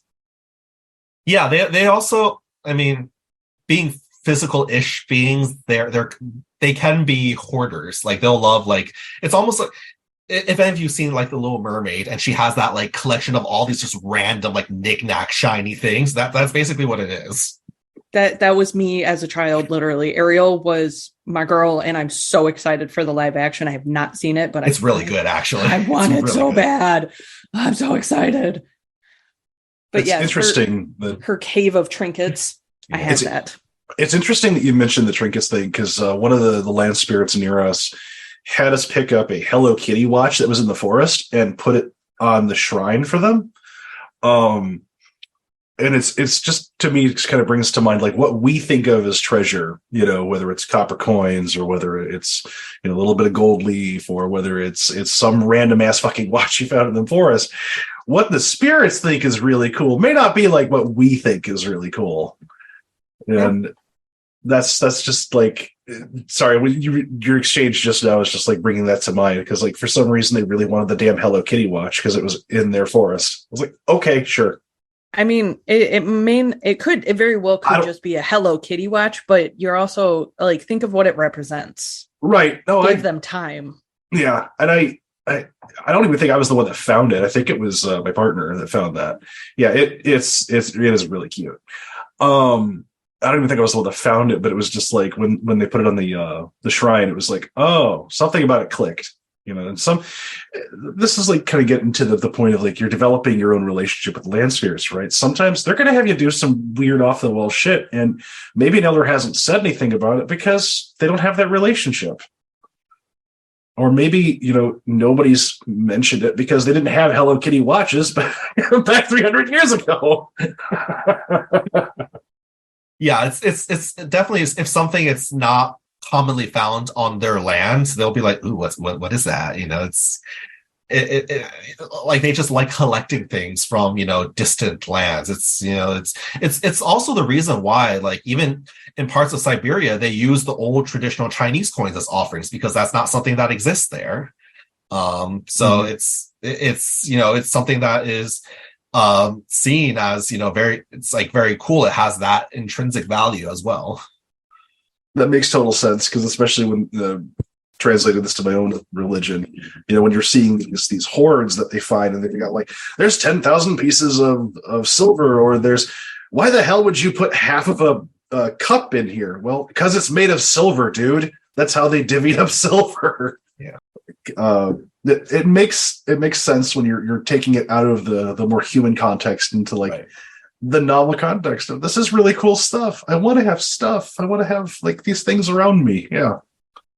It might even appear on it's really funny because sometimes these land spirits appear in in dreams, or they might make an appearance, and something that might have been given an offering and it's really shiny might end up like on their headdress, like just in the vision that they appear in. Oh, neat. That's cool. Yeah. I actually had that. There was a ring that my best friend had given me, and I lost it in the waters, but ended up finding it later that day. But this was when I was a teenager, and when I became an adult and realized my connection to the lake spirit, when she started appearing to me, she was actually wearing that ring as a way to symbolize, like, this is who I am. This is how you can recognize me as being this being, because nobody else would know about you losing this ring except for you, kind of thing. So that was her way to bridge the gap and be like, this is how you know you can trust me. Oh, it's very cool. Yeah. Well, David, thank you so much for spending so much time with us tonight. And I actually think that this is a great conversation for a lot of our listeners, because this really gets them into some good topics to really sink their teeth into. I think that we hit it across multiple levels. And so I'm really thankful for your time and your effort on these books and coming on the show with us tonight. Yeah, this was a really fun conversation. Thank you for having me on this. It was interesting. I saw that the allotted time was, several hours. I'm like, oh, this is gonna be a long and deep conversation.